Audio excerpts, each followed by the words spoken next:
isn't it?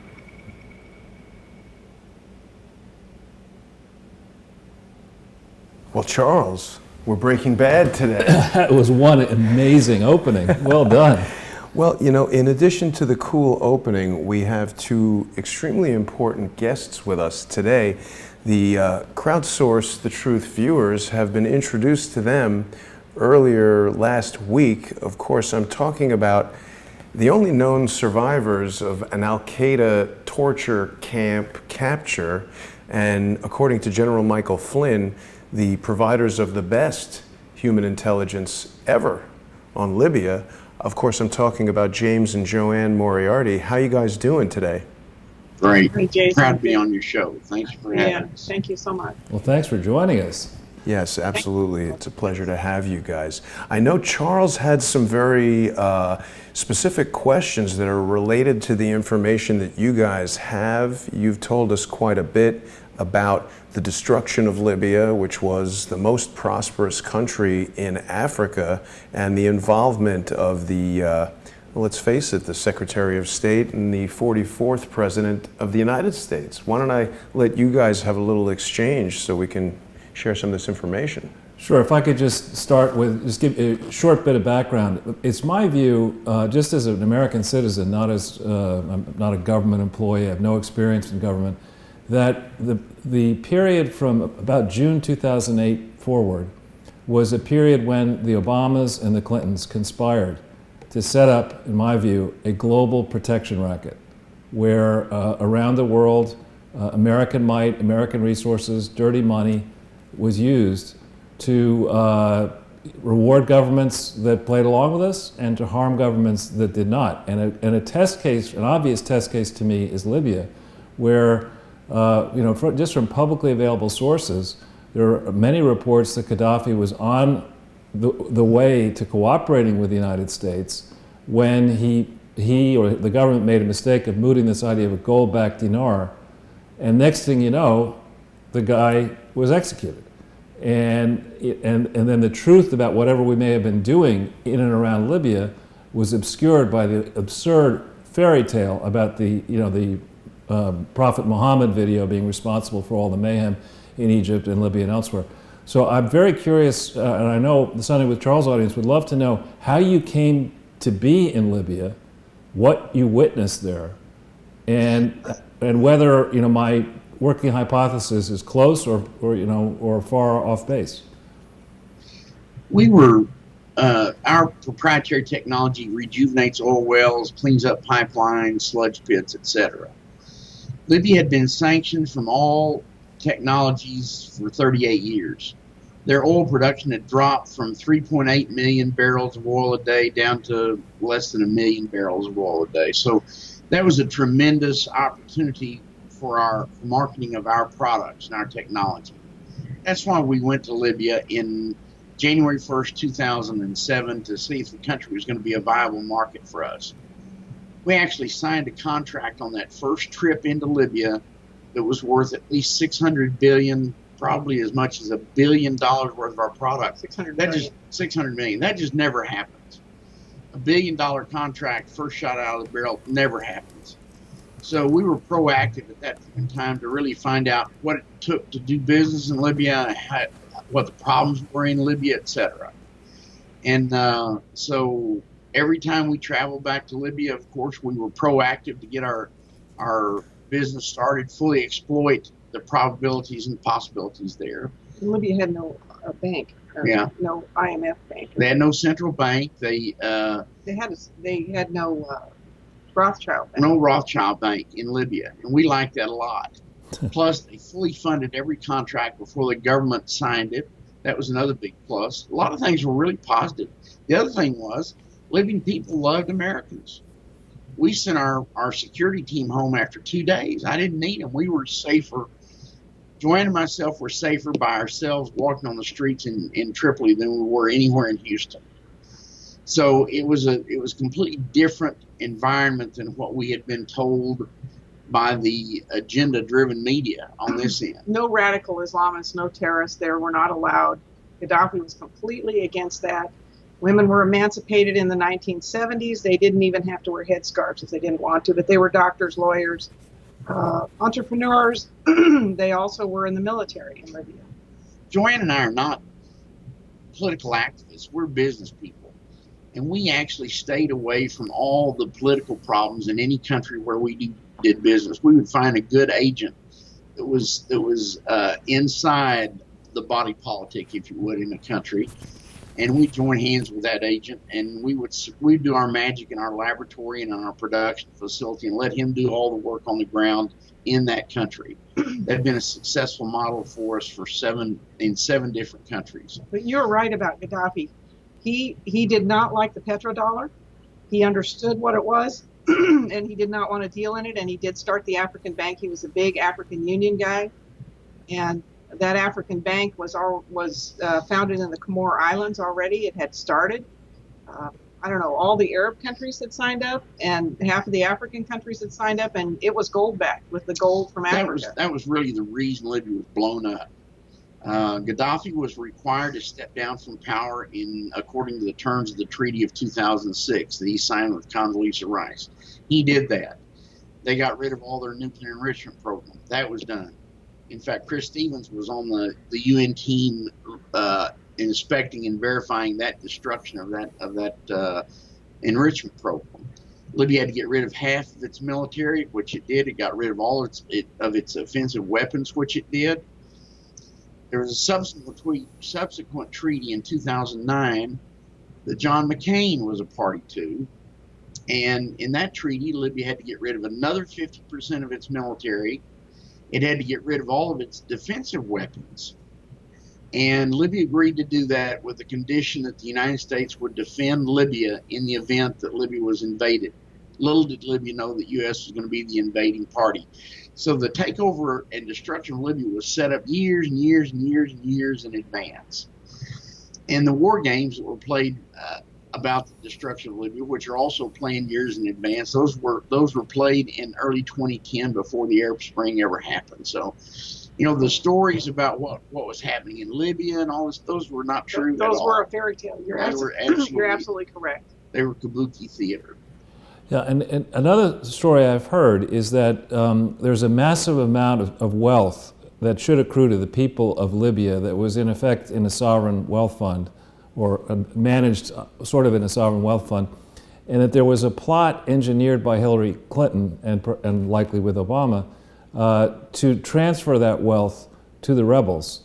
Well, it was not just a plot. This was part of the condition of the Treaty of 2006. And Libya had about $500 billion of investment capital that they were handling from inside Libya. They were required to put $241 billion in cash or cash equivalents in the Federal Reserve System. Libya was required to put 150 billion euros inside the European Central Bank. That was done. The first week of this phony revolution, the Zionist bankers come in and set up a central bank having the rebels as the owners, and immediately gave title to that nearly $500 billion of Libyan money to the rebels. Rebels never saw it. It was already in the hands of the Federal Reserve, the Rothschild, Rockefeller, Medici bunch anyhow. And so they took control of it. There was also $38 billion in cash inside the country. That disappeared. In fact, the CIA puppet that is supposedly running the military for Libya now, his son is a big thiever of that money inside Libya. In addition, Libya had 179 tons of gold. That disappeared. Over 2,000 tons of silver. That disappeared. Many, many, many, many, many tons of every heavy earth, rare earth that you've ever heard of. So that was, the country was literally raped. And Libya was a small population. It was 6.5 million people. More than 1 million have been killed under the auspices of protecting the civilians. Innocents. And so of the 5.5 million that's left, there's, I don't know, some few 100,000 that are radical rebels, terrorists, you know. The rest of the Libyan people, you know, 2 million have been in exile. Their homes have been destroyed. Everything in the country has been robbed. power plants, water supplies, water treatment plants, all those have been destroyed. The hospitals, universities, everything. So there's probably been $1 trillion worth of damage done to Libya. Libya is the 4th largest country in Africa. It's about the 17th largest country in the world. And it was highly developed. It was the most developed African country. And it now is just destroyed. It's a failed state right now. I've also been told that Libya is really, is a modern invention. So it's a collection of former tribal areas, of which the Benghazi area supposedly has always been, going way back and now and probably into the future, has always been a place that's difficult to manage, to put it politely. Well, when you have 809 or 10 tribes in a country, it's hard to meld those together to make a country out of it. But Gaddafi was very successful, and he really made Libya a country, and had all those tribes pulling together. He did that by placing each tribe in some position of ownership in a company. Like there were, I think, 11 cement treatment plants throughout Libya.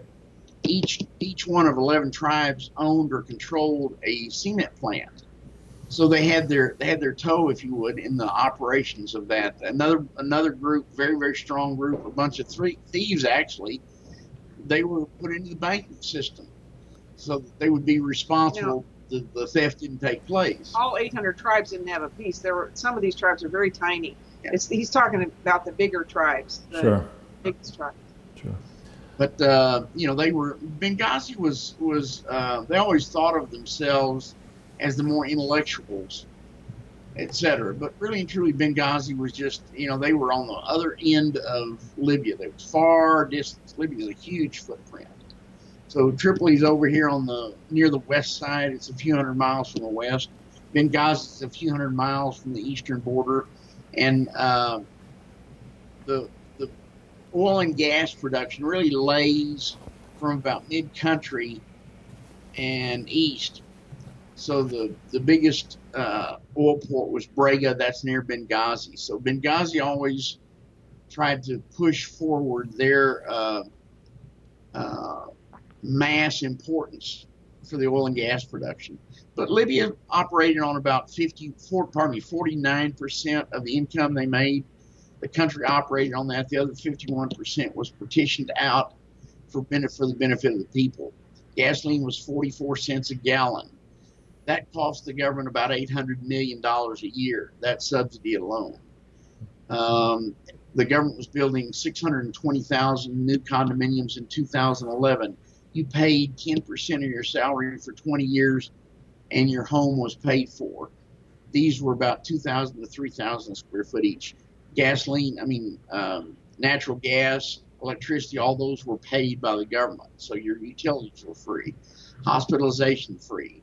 And if you couldn't get the hospitalization you needed in Libya, the government paid for you and a family member to travel, all your travel expenses to go to some other area, and then paid for your medical expenses to be paid there as well. Education, the same thing.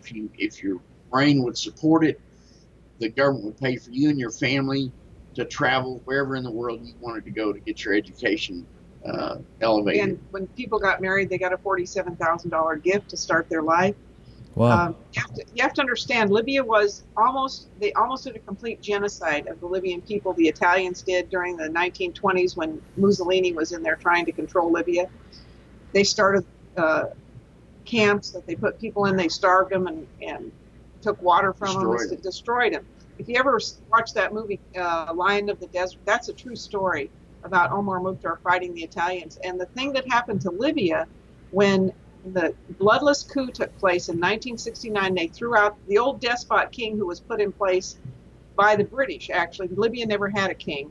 He was their puppet. They put him in there, but he was a complete despot. And actually, there's CIA documents that have been released proving that now. When the 11 tribes came together to throw him out, he just ran off. He just left the country. And they appointed Gaddafi to be the leader because he was one of the few people that were educated outside Libya. He spoke other languages. He was very charismatic, and he was very pro-Libya. And the first thing he did was give the Libyan people their land. In the history of Libya, the Libyan people didn't own the land. The Italians had been owning it for a lot of years, olive orchards and stuff. The Libyans were just their slaves. From Roman times. Yeah, they were just their the slaves. The largest Roman city was in Libya. So when we were there in 2011, we interviewed a lot of people, and we have a lot of video. But one of the little ladies whose son was killed by these rebels, had his head chopped off, she asked us if we would tell the world that that the Libyan people, God bless Muammar Gaddafi, because he gave them their land, he gave them their life. May he drink the river of prosperity all of his life. And she asked us to please tell the world that we will protect Gaddafi. He is our leader. Right. So, and if I could interject for just a moment, you guys, I did want to share with the audience that you've been doing that for the past several months and years, sharing this story, and much to your own detriment. People should go to LibyanWarTheTruth.com to read all about the experiences that Joanne and Jimmy had in Libya.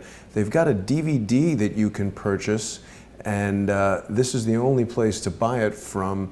The part of the story that the Moriartys have not yet gone into today is that they've basically been personally and financially destroyed over sharing this information. We've done a few interviews that many people have seen on Crowdsource the Truth over the past couple of weeks. They've also appeared on Caravan to Midnight and elsewhere. But it's very important that people, first of all, educate themselves about these facts, because, growing up in the United States, I remember quite clearly Ronald Reagan talking about Gaddafi, and we've always heard that Libya was this horrible, dreadful place. And I remember just a few years ago, I saw a video on YouTube of Gaddafi speaking in perfect English at the UN, very articulately about the notion of having this gold-based African dinar, which I don't know anything about Gaddafi other than what I've heard on TV, but wanting to have a gold currency to support your own country seems like a reasonable, non-terrorist kind of a thing to me. Of course, Libya and Gaddafi were blamed for the destruction of Pan Am 103 over Lockerbie, Scotland. I've seen a lot of evidence that indicates that they had nothing to do with that, even though they were eventually forced to take the blame and even pay out retribution to the families. This was sort of an international plea bargain that was made. And when we hear the story from Joanne and Jimmy about all the concessions that Gaddafi made in terms of reducing his army and leaving his post as president, he seems like a guy who is definitely willing to make a lot of concessions and compromises to achieve peace. Well, and it's, this story should make all of us be quite upset, but beyond that, if you think about the impact this behavior has on people like the leader of North Korea. Right. As he thinks about doing a deal with the United States, he's certainly going to do his studying about what may have happened in Libya. And for Hillary Clinton to think, based on her tenure as Secretary of State, operating that large department using unsecure devices and private servers and keeping our property in her houses, that is to say the emails and all that other correspondence, and then think that she would have the right to be the president, because after all, in the election, why isn't she 50 points ahead all the time? I mean, right.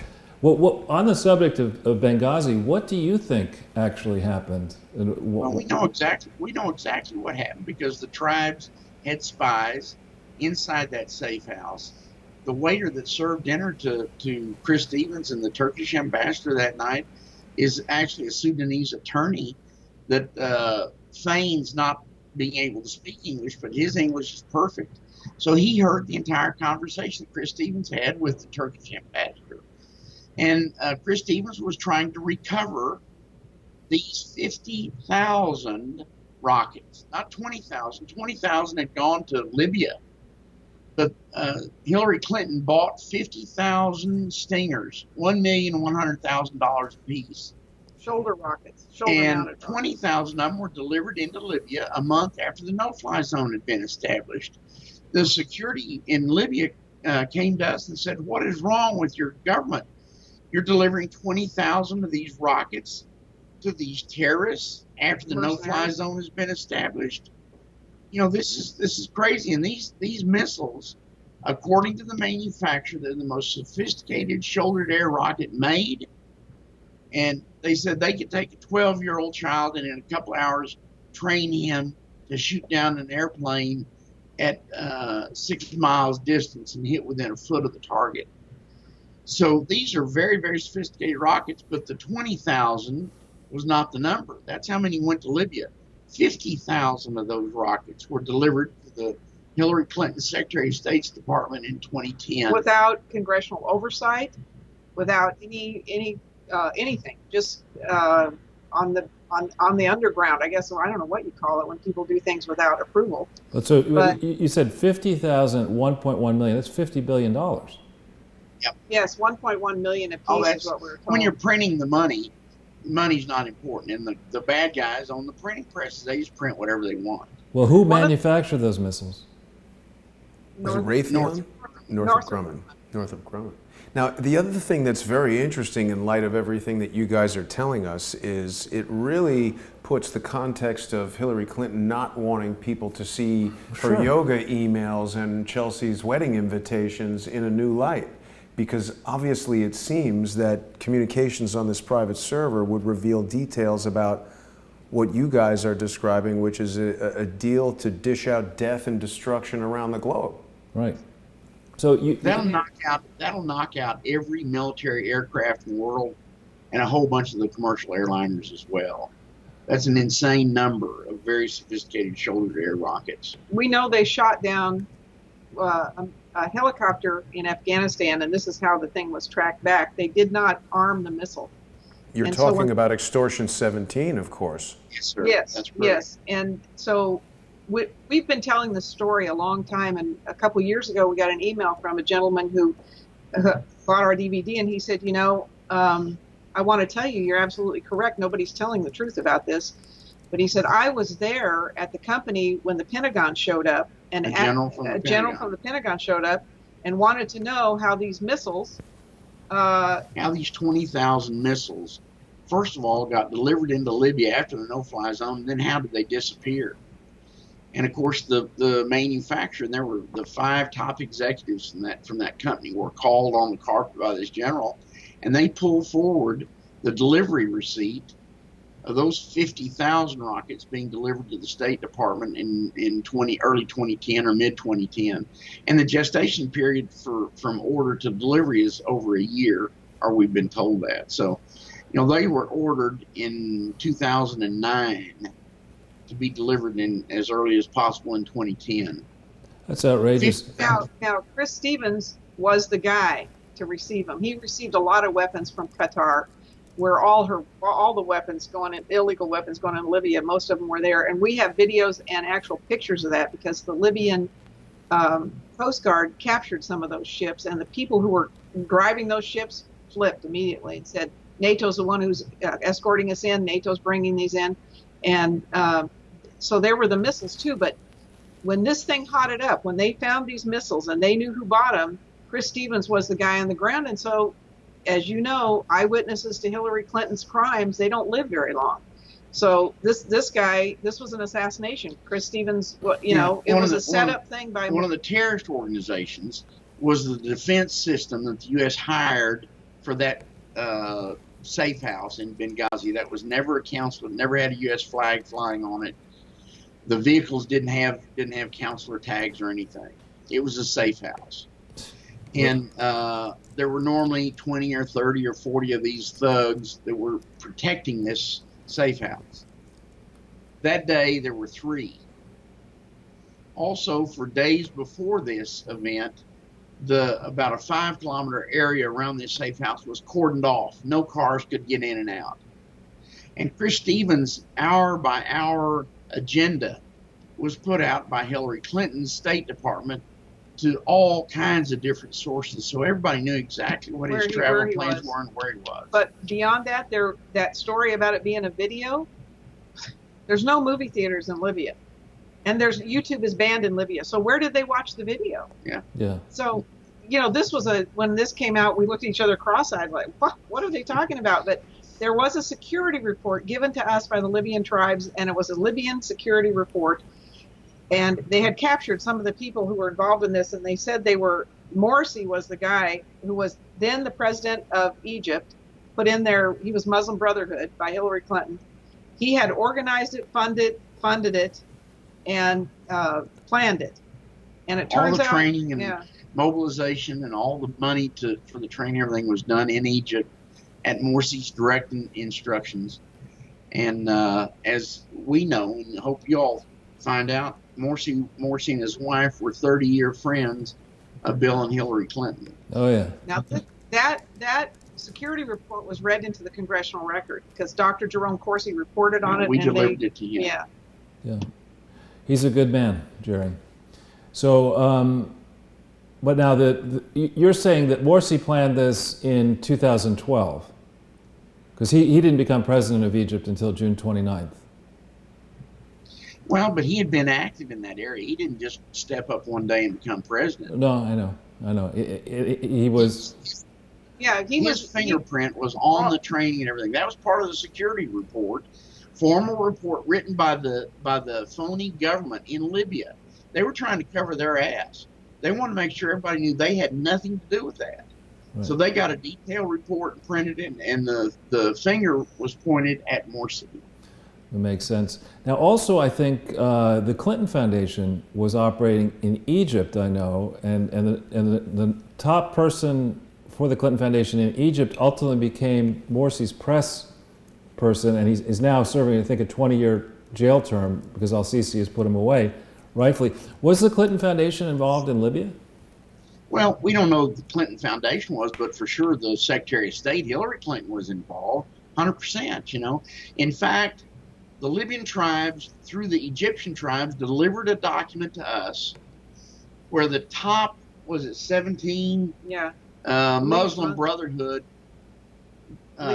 leaders in Egypt received cash payments from the U.S. Embassy in Cairo, Secretary of State's office, payments of $250,000 on the bottom, up to $800,000 on the top, and each one of them signed for it. Their names and their signatures were there. We have that document. Those 17 guys, when Morsi was overthrown and the general saw that document inside Morsi's safe, they arrested those 17 guys. They were arrested as spies for the United States.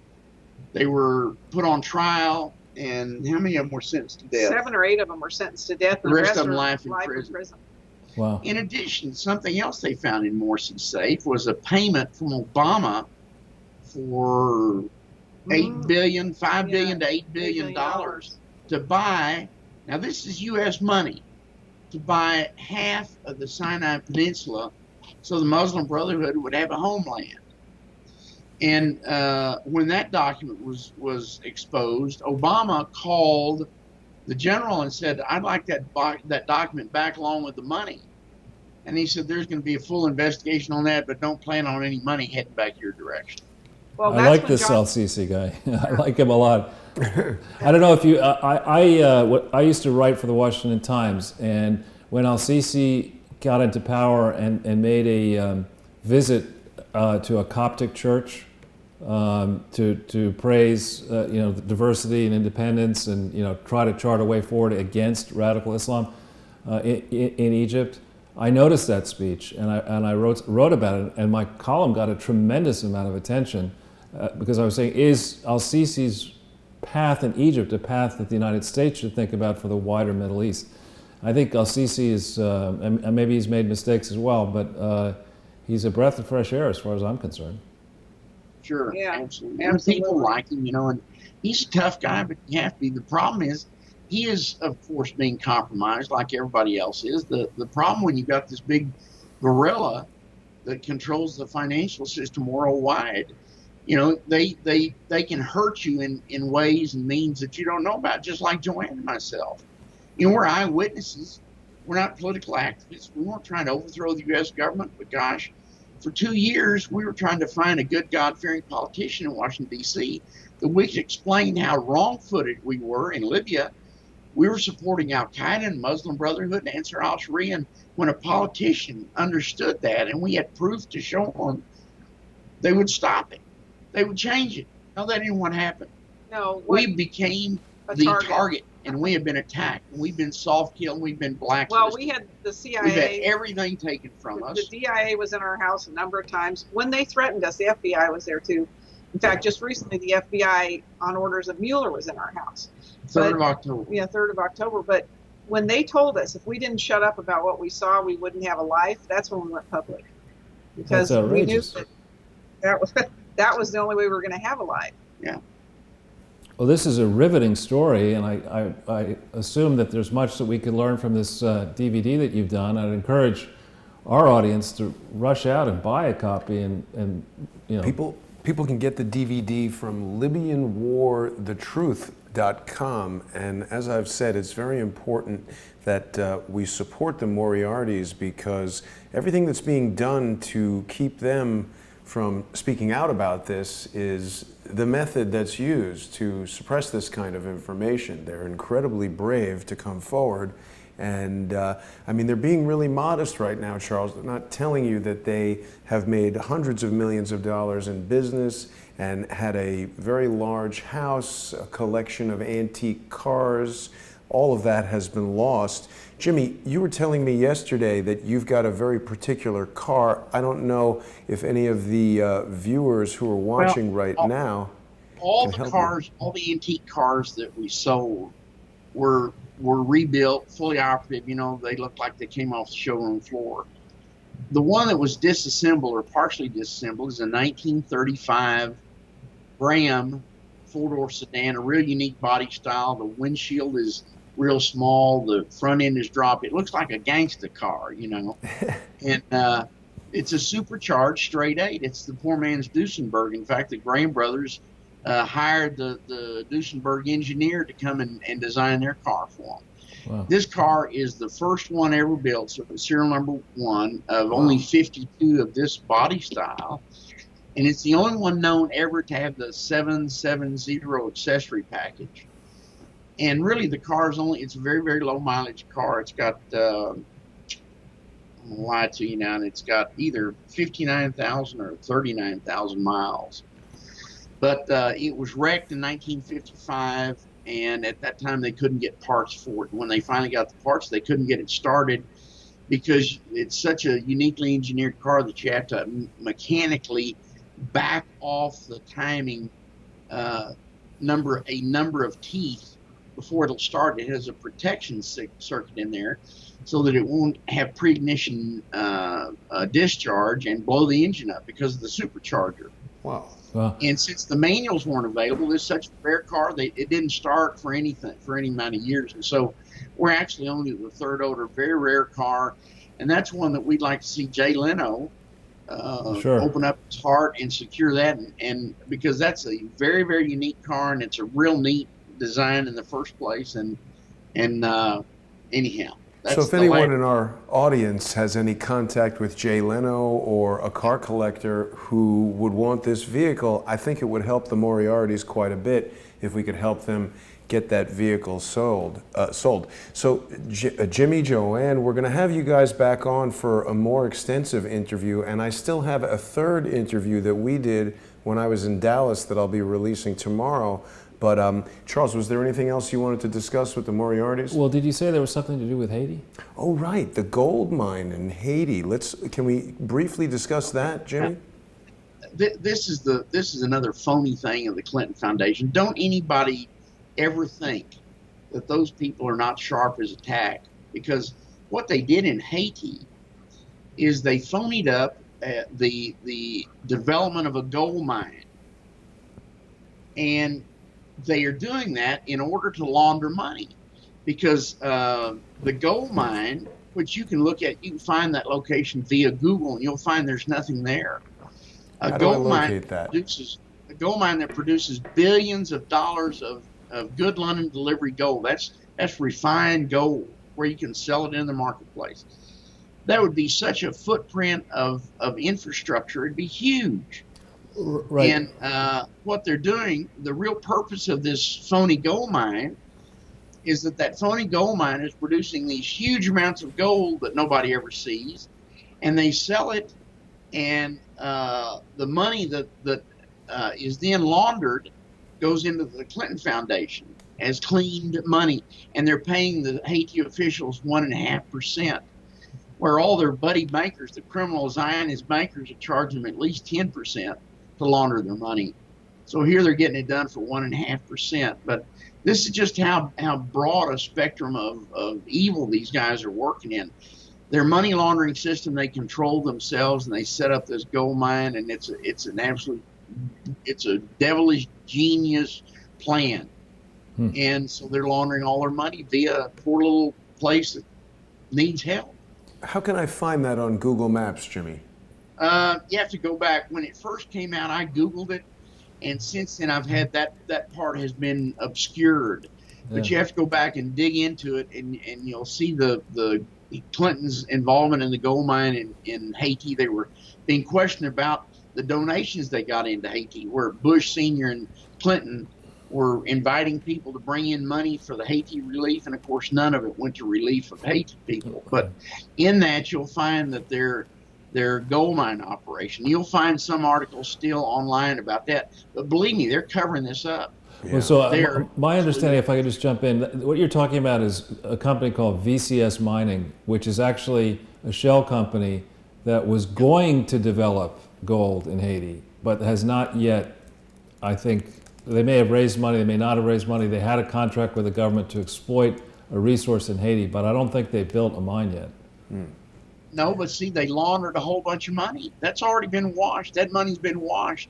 The amount of money that supposedly came out of that gold mine, and there may be enough scrutiny on it that they have washed that information off, but they laundered a huge amount of money with the auspices that they were selling gold out of this mine.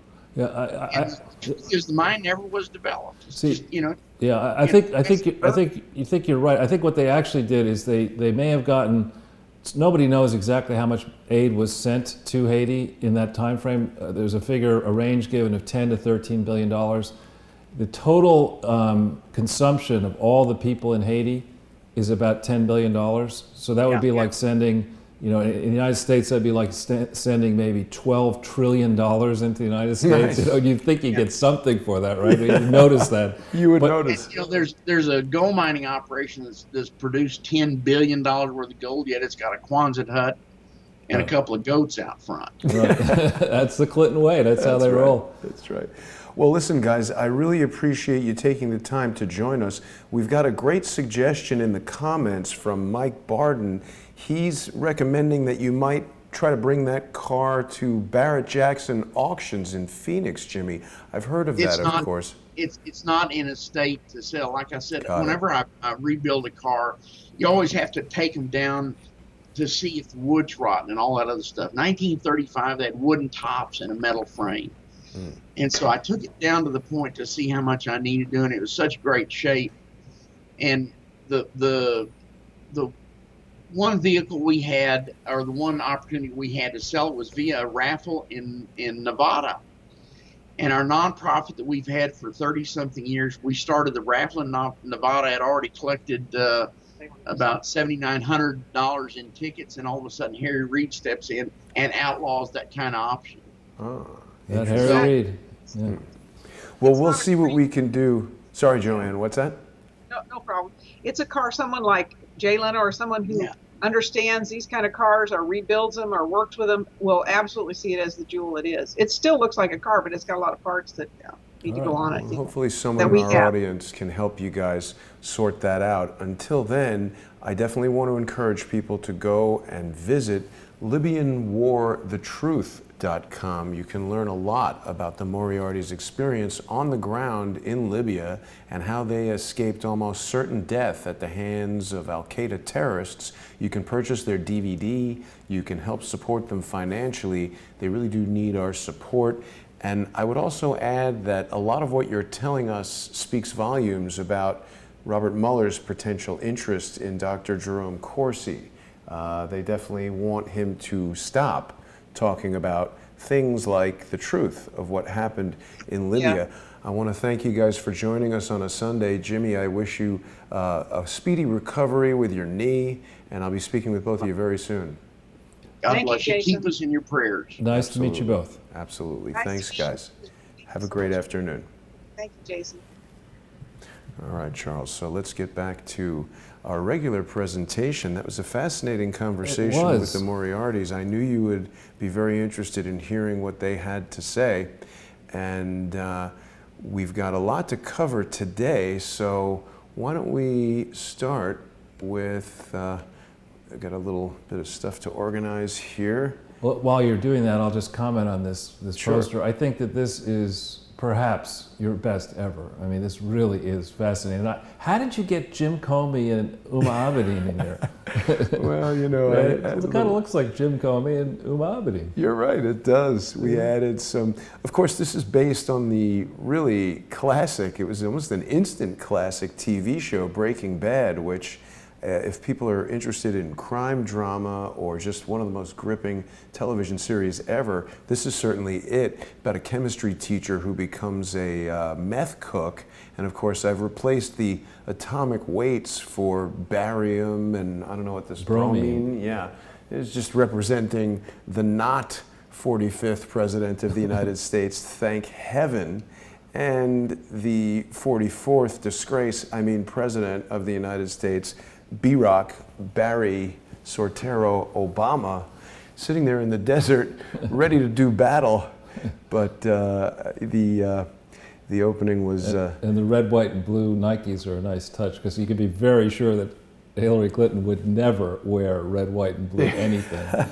those were Jesse Pinkman's Nikes, of course.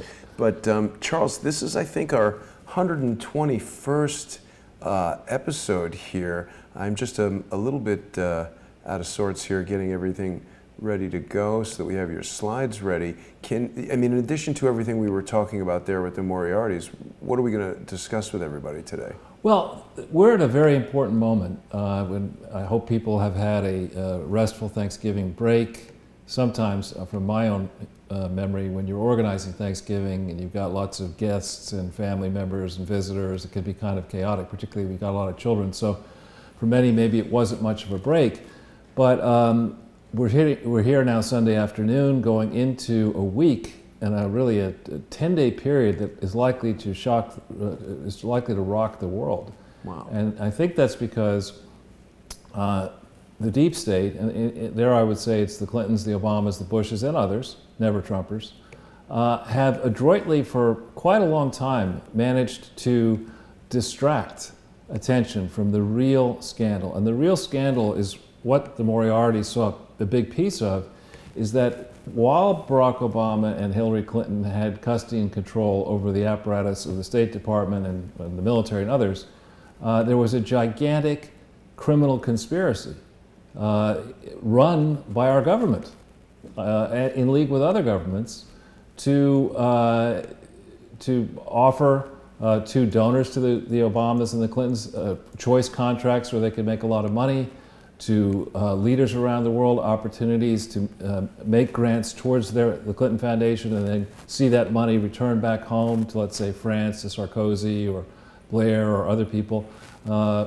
and to play this gigantic shell game, secure the knowledge that they were above ever being found out because they controlled MI6 and CIA, defense and the media and academia and all this kind of stuff. And the cracks in the armor really first started to become evident with the Benghazi scandal, which never made any sense to me, but which the Obama administration and now even under President Trump, the deep state apparatus has managed to deflect the kind of inquiries that we deserve as Americans across the political spectrum.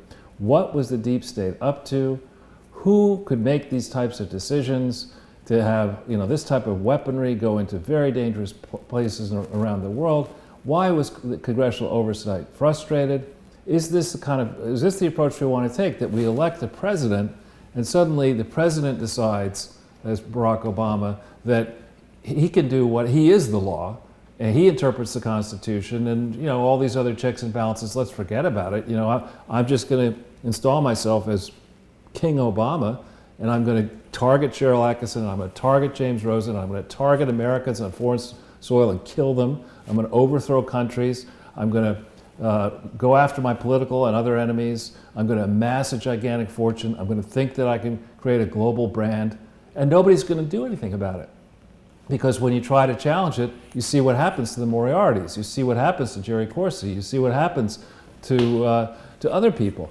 And so we're at a very pivotal moment here in this today on the 25th of November, 2018, looking forward to a week where Trey Gowdy is going to have one hearing about the email issue. Trey Gowdy again? He did nothing last time. Well, I know he's going to try. He would try again. But anyway, he sounds real good yelling at Hillary, but he's done nothing. I know, and he's beholden to bowling. Well, wait, hear me out for a second though, because there's two hearings that are under Gowdy's purview that are supposed to go into how the investigation was handled into Hillary's mishandling of classified information. There's an investigation investigating the mishandling of the investigation of mishandling information. You got that right. I can't wait for that. No, but what investigation that'll be. No, but the point of that is that will open up a lot of new. It could open up a lot of new leads, and I think Judicial Watch is all over this as well. For the first time in a long time, and perhaps too late, because we only have until January 3rd when Democrats take over the House and will throw the whole legislative process into chaos, because the House is where you have to originate all bills of revenue. And while the Republicans control the Senate, you're going to have a very, very pitched battle. And who knows what happens in this Mississippi Senate race, whether the Republican, who's not the best candidate in the world, whether she survives against a popular Democrat.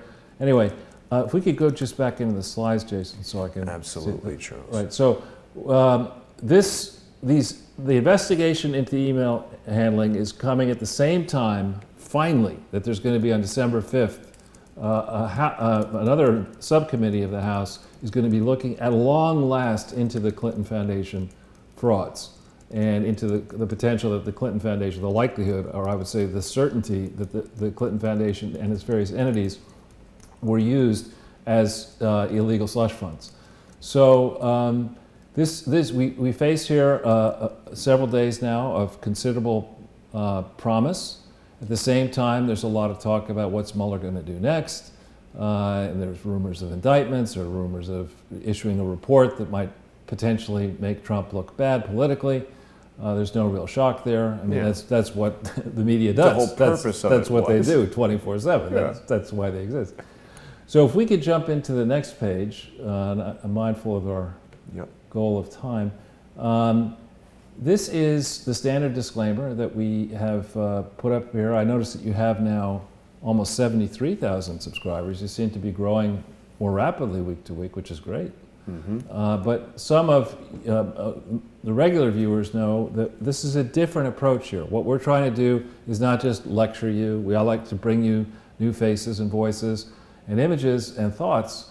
But what we're really trying to do is to engage the group here and get this powerful group, 73,000 strong, with all the people you know, to get this information that we think the House and the public needs to have about the Clinton Foundation into the minds of the staffs of the legislators and the legislators themselves. This morning, earlier this morning, I was watching Fox and Friends, and there was a great guy named Ned Ryan, R-Y-U-N, who it was as if he was parroting the Sunday with Charles talking points. I mean, he was on to explain why the Clinton Foundation donations have plummeted, according to the recent fraudulent report that was issued by the foundation and, in quotes, audited by Cohn-Resnick. And the guy just went right through our arguments that, charity fraud is serious. Steve Stockman will be spending 10 years in federal prison. Corinne Brown is already spending 5 years in federal prison for $1 million charity frauds. And Stockman, I understand through Sidney Powell and you, Jason, that maybe that's not an open and shut case. So I'll need to look at it. More about that. But, for $1 million level charity frauds, some in government are moved to throw the book at the perpetrators of those frauds. Here we have something in the Clinton Foundation that has been operating for it's going into its 22nd year. The declared donations are $3 billion. The undeclared could be $100 billion or higher. Wow. And it was under investigation actively by Bob Mueller, James Comey, and Rod Rosenstein from 2001 to 2005, and they couldn't see what we're about to take you through in some considerable depth. So what we do here is we serve up some ideas, we serve up links. These slide presentations are available to you free. If you print them out or access them electronically, you can go to the links that we reference. There's a lot of supporting information here that you'll find helpful. But above all, we'd love to get your help motivating the crowd, motivating the legislators and the attorney generals and the government leaders and the FBI and the IRS and other people to prove to the American public and prove to the world at large that there is not a two-track system of governance where political insiders do what they want, steal what they want, get away with what they want, whereas those who play by the rules, they're the ones who go to jail. We've got to flip this on its head, and this is an epic charity fraud, and it is an epic tale of lawlessness that goes probably back all the way, maybe to high school in the case of these Clintons. So without further ado, if we could go to the next page. You mean of them being in high school? Yeah, them being in high school, exactly. That is pretty epic. You know, sorry, Charles, but before we go on, I want to remind everybody that they can review all of the extensive information you've provided by going to the Sunday with Charles playlist.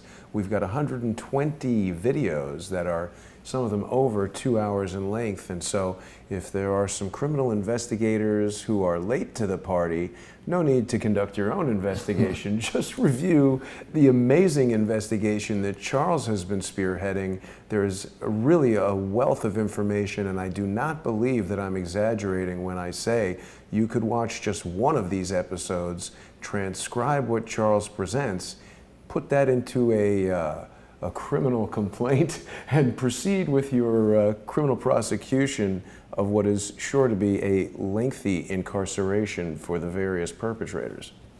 Thank you, Jason, for that. Well, so this first thing, we've talked about how we are indeed closing in on Clinton, Obama, and Bush's for these charity frauds. If we hit this first link, I talked about this lady before, Corey, but she's got an amazing website, if we can hit it. And this is her latest story that came out this morning, Corey Lynn. If we go down it a little bit. Arkansas swamp bleeds as Clintons circle the drain. And I mean, this is a fantastic piece of work. There's a lot of links in here, a lot of detail, and a lot of reason to be hopeful. Few better headlines. What? Few better headlines. Right. She's a gifted writer and investigator, and she does this in her spare time. Wow. So this is a lengthy story that provides chapter and verse on what may be going on in Arkansas, that this may be a lot bigger than just the Clinton Foundation. This could be an ongoing program here to go after endemic corruption in Arkansas, which has been over decades well known for having a problem with the corruption thing. Boy, I should have created a graphic for this. Well, there's plenty of time for that. Circling the drain, Charles. Yeah. That should be the title of your book. Well, it's the title of their lives. Yeah. So there's a lot of information in that excellent link. And in contrast to the attitude that authorities have been taking on, the Clintons, charity fraud, that's how they roll, just let them do it. In fact, let them teach the Obamas how to do it as well. And I heard recently from a close friend that Jimmy Carter, his Carter Foundation, really may as well be involved.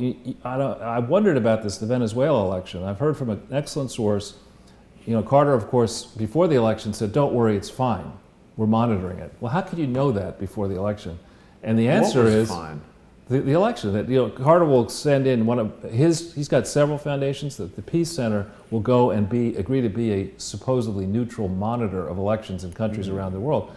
And the truth could be that if you want to get out of trouble for stealing an election, you make a donation to the Carter Center, and he'll give you a report that says, "Oh yeah, it's fine." After all, I'm over 90. What do I know? I don't even know what a peanut is anymore, and I'm a peanut farmer. I wonder to what extent, I mean, Jimmy Carter always seemed like an outsider. He was like the one president to not launch a missile or fire a bullet during his presidency, according to him. All he did was destroy the Middle East. How did he do that? Iran? I thought toppling the Shah and letting this corrupt malocracy in under his watch. He said that to someone that he never did that. How did he topple the Shah? I thought it was a revolution in Iran fomented by. Well, we'll do that on another show. But I don't know that much about Jimmy Carter, I suppose. But I always felt like George Bush wanted him out of there and got him out of there with Iran-Contra. No, no, no, no, no. What happened was under Jimmy Carter's presidency, he was just, I mean, time will tell, historians may write about it. I mean, it's a tough call whether Warren Harding, Jimmy Carter, or Barack Obama are the worst presidents You in got to modern get history. Lyndon Johnson And in Lyndon there. Johnson. It's a very tough call. Yeah, they all play poker together. In hell. But you look at the way in which everyone's giving. Rosenstein, Mueller, and Comey gave the Clinton Foundation a pass from 2001 to 2005, and that's what they've had ever since. But let's look at the double standard here. Look at this CBS News article on the Trump Foundation. Second link. It's just. Here's a story, came out 2 days ago. There's a, I believe it's, not sure if it's a civil suit or, no, it's a state attorney general's lawsuit against the Trump Foundation. Okay. Now, charity fraud, whether committed by Donald Trump, the Clintons, the Bushes, the Carter, charity fraud is a despicable thing to do, right? So if there is any truth to the allegations, or if these allegations rise to the level where there should be an indictment, okay, then why don't we apply that same standard to the Clinton Foundation? If you're going to make a federal case, or a state case in this case, against the Trump Foundation for about $19 million, okay? $19 million is what they've donated, but all of it, most of it, I believe, from the Trump family, okay? Donald Trump didn't collect $17.6 million from a joint venture partner that operated the Clinton Global Initiative University jointly with Laureate Education. You know, Donald Trump didn't collect that $17.6 million, but Bill and Hillary Clinton did from 2010 to 2015 in a contract that has never seen the light of day, though reports of the amounts of how much Bill got and Hillary got are in their tax returns and have been disclosed. So, I mean, to look at, you know, comparability, here's the CBS News going apeshit nonstop about the Trump Foundation. Clinton Foundation, what's that? I mean, you know, there's a Clinton, well, as you're going to see, there are quite a few Clinton foundations here in New York, none of which is lawfully operated. And the whole slew of them, you're talking about $3 billion declared contributions and perhaps closer to $100 billion or more. So there's a clear double standard here. And I'd say CBS, you know, I like, what do I like? I like NCIS, that's fun watching on CBS. But beyond that, not really news. I don't think I've watched CBS News since Walter Cronkite was at CBS. Anyway. And he wasn't so great either. No, exactly. He's a CIA guy. So in this New York Post piece, this is by my acquaintance, Isabel Vincent, who is a very smart and experienced journalist. But what they have not discerned yet at the New York Post, it's a lot worse than this. Because what's really gone on is that the core Clinton Foundation that used to be the thing based in Little Rock that supposedly holds the presidential archives of his presidency, that has created many different spin-offs, one of which, the largest piece, is now called Clinton Health Access Initiative, which is very much still in business. So you can't really do the comparison the way they're doing it of just taking, you know, something that included the Clinton Foundation and Chai, and there she is, paragon of vice, not virtue. You know, you cannot set up a charity to put an academic, let's say she's a superstar, in a sinecure where she's got an office, she's got her expenses traveling around the world in private planes, she's got staffers she can hire, she could manufacture an image that may give her the credentials ultimately to run for a safe seat in New York, of which there are many. That's not what a foundation is supposed to do. This foundation, as we've told you before, is to hold the presidential records of Bill Clinton's 2 terms in office and to allow scholars across the political spectrum to study those records in Little Rock. That's all it's supposed to do. All this work that they take credit for here is outside the scope of the legal charter of the Clinton Foundation and therefore illegal. Well, so she doesn't care about money, luckily, Charles. She's right. got all she needs. And we have warned people about this Obama Foundation. If you hit this Yahoo thing, they seem hell-bent for leather, charging down a path here to try to emulate the Clinton Foundation. The local people in Chicago are not happy with what the Obama Library is trying to do, trying to get state money to, in theory, put this whole thing together and maybe gentrify a neighborhood and change a neighborhood that really shouldn't be changed in the way the Obamas are trying to do it. So it's not simply our crusade on the Clinton Foundation is a crusade to try to make sure that charity laws are enforced equitably in the United States and around the world, and that charities are not used as the last bastion for political scoundrels to feather their nests as they are in office, and then especially after they're in office, if they operate a dynastic political family. That seems to be the business model here. That the Clintons, first they had Bill, and then it was supposed to be Hillary, then you got Chelsea. Who knows who's going to come next in the next generation, if anybody. Doesn't Chelsea have a kid? 2 kids, but they're rather young. They're probably scheming already, Charles. That's right. In the crib. They're rigging the hall monitor. Exactly. Election. But anyway, we have this story here about Zero Hedge.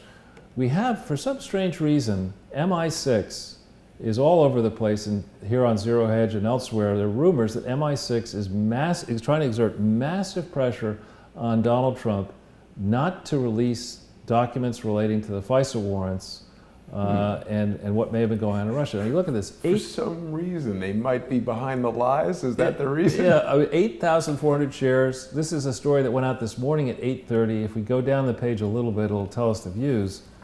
But it's, I think the President of the United States should care most about the United States of America, the citizenry here. Here we have it, 239,000 views in less than a full day. Wow. So this just tells me, in light of everything else we know, and the general fact that in politics, people don't hide good news. Right? They're not saying, we don't want you to see this because, this is such a fantastic system we've got going. It benefits everybody in the United States so much. We don't want you to know how generous the UK is to you, American people. That's why you can't see this.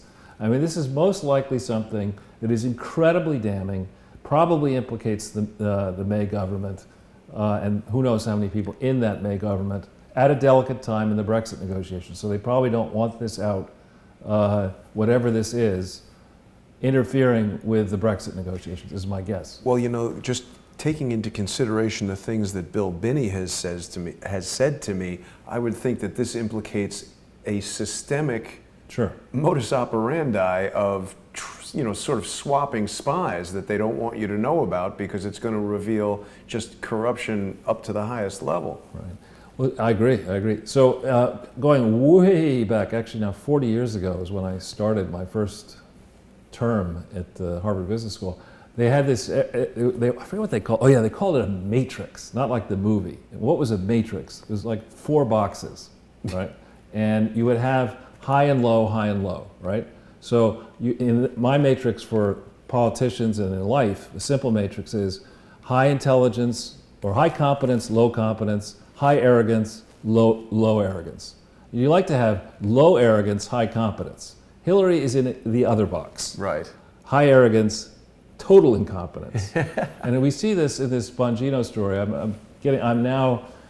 Dan Bongino has his podcast, and you can sign up to get instant releases or whatever of the thing. And I enjoy what he has to say and Sarah Carter have to say, and they're really very good at getting choice morsels out there. This was from 2 days ago. So Hillary Clinton is going to issue a scathing attack on Fox News. Oh. That's a wise thing to do, right? I mean, was it only recently where she was attacking Donald Trump for attacking the press and saying the press is the enemy of the people? Now she's going to attack Fox News. This picture, Charles. It's like The Dan Bongino logo makes it look more like a horror movie. Oh, no, it's good. And this picture, she's like the creature from the swamp lagoon. Right. And that mustard color does not. I'm no fashion expert, but I mean, it's better than sending her out in an orange and black suit. But well, she'll be in an orange suit soon enough. So then this thing on Khashoggi from Zero Hedge, I want to briefly talk about that. I still am not satisfied that we really understand the motivations here. I see MBS as challenging the status quo within Saudi Arabia, including the decade-long relationship that the CIA had with various members of the extended royal family in Saudi Arabia. Al-Walid.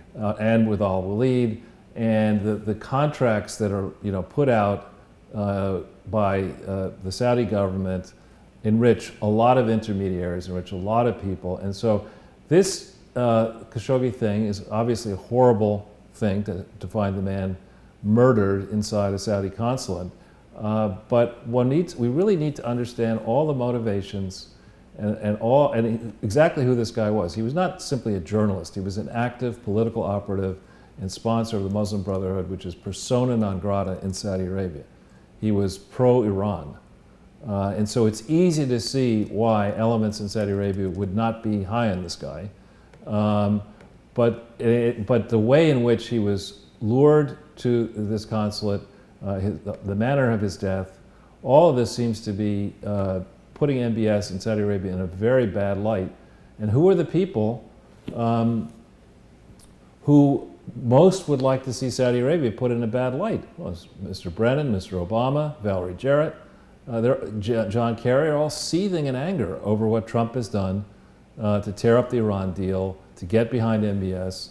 And here's this, this journalist that's the journalism school that he went to. Yes, the journalism school of rocket-propelled grenades with the Mujahideen. Right. He's absolutely not a journalist, and there's another photo of him chilling with Al-Walid bin Talal. I want to clarify, I agree with what you're saying about MBS, and that does not mean that I think MBS is some benevolent great guy, but he does seem to be aligned with Trump, at least strategically, and I think that speaks volumes about why this guy was killed and why we're hearing one version of that story from the same exact people who are trying to tell us that Donald Trump colluded with Russia. Right, exactly. So this is a story to read and think. We need to engage our minds. If there's anything that I come away with thinking about what you're doing, Jason, with Crowdsource the Truth and what we're doing together, there was a moment back, let's say in the 60s, before the Vietnam War, where people who watched TV early on, I wasn't watching the news in the early 60s very much. I was mostly into cartoons. But Kukla, Fran, and Ollie. Well, a little bit of Crazy Cat. Crazy Cat, of course, your favorite. That was my first one. I love Crazy Cat. All the Looney Tunes and all that. But anyway, then we had the awakening that happened because of opposition for the Vietnam War. We had some decent journalists during the Watergate era, and then it's all, and certainly in 1989 forward, I think journalism's been captured by the globals. There we go. Crazy Cat. Yeah. So the Brexit deal, let's not pull the link up because people could do that at their leisure. I'm hearing, and it makes sense to me from a number of sources, that the deal that has now been agreed in theory with the EU is not likely to pass the UK Parliament, though it may pass the EU Parliament. So I think we do not, while we have an agreement in principle, I will be watching what happens in the UK Parliament very, very carefully. And then we turn to France. Now, the delicious irony of what's happening in France, if we hit that link, we have in France in the last little while here, and I was actually on the phone this morning laughing about this with Fabien. Oui. We have two separate types of protests happening simultaneously in France. We have climate change people. And then burning up all this This stuff. is different. You have the climate change people who don't think the world is going fast enough to embrace fighting climate change, and then Macron, whose descent is steeper than GE stock price. I don't mean to hit you here, but steeper than Bitcoin's descent. Macron has gone from pretty popular, like he's approaching 20% popularity, and this is a protest because Macron has decided that they've spent tens of billions of euros on a ridiculous nuclear industry that is so bloated that the cost of power is so high. And they want to wean themselves off fossil fuels. So just in a moment, think about this idiocy. Oil was $120 a barrel in 2008. Barack Obama comes in and says, you know what we need? We need to have alternative energy. Let's give massive subsidies so that we can compete with these new energy ideas against oil. And that all those subsidies made sense if oil prices remained high. When oil prices go low, the subsidies are idiotic because oil is very competitive and natural gas is very competitive. So just at the time where if you wanted to, like, say, instead of trying to plug in a hybrid with nuclear powered electricity that's incredibly expensive, you could just go to a local gas station, strip off all these taxes, and the cost of your fuel will go lower. So these are people who are saying, we don't want these crazy high gas taxes to finance, climate change projects and alternative. And both groups are agitating here in France, leading some people to question whether there could in fact be a civil war brewing in France. I mean, Wow. these pictures, this is not, typically we joke about this in July, it's whatever their holiday is there, it's either, I think it's May Day to Bastille Day. Bastille Day. In that period, that's when they do their training for the Olympics of burning cars and smashing windows and whatever. All chaos happens in the summer. This is November, December, they're doing this kind of stuff. So yeah, 26% of the French people have a favorable opinion of Macron before they consider this. Wow. So I think there could be some major league instability in France and elsewhere. You've spoken quite a lot about this, Charles, that climate change is a heavily politicized topic that pretty much is just used to make people get pissed off at each other. Something that I began to understand a bit more clearly after Quinn Michaels and I spoke with a guy named Professor Jimmy is that just because something's a windmill doesn't necessarily mean it's clean energy. There's an incredibly toxic process related to the mining of the rare earth magnets used for the creation of those windmills, and the devil is in the details with these types of things. What this guy Jimmy was advocating was a new type of metal compound that was the lowest friction metal known, and the idea was it could be made inexpensively, et cetera, and if you made certain components of a car out of it, you could dramatically increase the efficiency of an internal combustion engine. So it's possible that we're spending our attention and money on the wrong types of technologies, and that if you could make a car that would get, let's say, 100 miles per gallon on a tank of gas, that there's also waste and pollution associated with rebuilding an infrastructure to charge cars, create batteries, mine batteries, ship lithium ion from China or wherever it's coming from to manufacture. So it's not always so cut and dry. Exactly. That's why there's no such thing as settled science. Scientists, we get older, we have more information. The scientists of today, in theory, if they opened their eyes and looked at the evidence, would be a lot better able to consider problems that thinkers of the ages solved or tried to solve or couldn't solve. And so CBS News doesn't care about evidence, Charles. Oh, no. Evidence? F that. Oh, did you want to take a quick look at this? Sure. Well, yeah, if we could put up the GE stock price. So you're peering at that. I wanted to... Yeah, so as people begin to think about what we're now going to talk about here, the Clinton Foundation fraud and its obviousness in the evidence, it has taken some time for the consensus to be reached that GE is flirting with bankruptcy and could well be an accounting fraud. This is something that I began agitating around Valentine's Day 2007 and then made a formal written recommendation. Did you send them a lovely card? No, I did not. No. But, I was a one-page presentation. I'll have to see if I can find it, where I had a picture of Humpty Dumpty. And then I just had some of the parts analysis of GE back then, and it just seemed enormously overvalued and dangerous back then. And then I wrote it up. Anyway, stock closed at $7.57, and this is now down from about $12 October 30th. Ooh. That's a massive move on a company that used to be a Dow component and is no more. And there was a Wall Street Journal article yesterday, I think it was, that a friend of mine sent it to me, and it was the most idiotic article I've seen yet in the Wall Street Journal. And that's hard because they're constantly outdoing themselves. This one was really bad. It said something, GE stock is worthless, which is why it's a good buy. And I'm like, oh my God, I got to read this thing. And so it was so wrong, in my opinion. And I did send the author of the article, because the author's email address is in all Wall Street Journal articles. So I sent that person and copied Shelby Holiday my response with some details. But I think as we think about the Clinton Foundation and what's going to happen in the balance of this year, GE is also facing existential crisis on a much larger scale. And I don't trivialize the drama at GE. Interestingly, the article I wrote for the American Thinker has a lot of comments. The first one, a lengthy one, is from an ex-GE Capital person who's more or less agreeing with me, saying, Whoa. GE management's horrible, that's why I left. And this person left in like 2011 or 12. I wonder if H. Lawrence Culp is having a good November. I don't know, Movember. Movember, yeah. But when the stock gets down in this level, 757, you're talking about a market value for the equity of about $75 billion. And GE has over 100 billion of debt and that we know about, beyond which it also has contingent liabilities and actual liabilities. And my work on GE going back to 2007 shows that when oil price is high and rising, that's really good for GE. Why?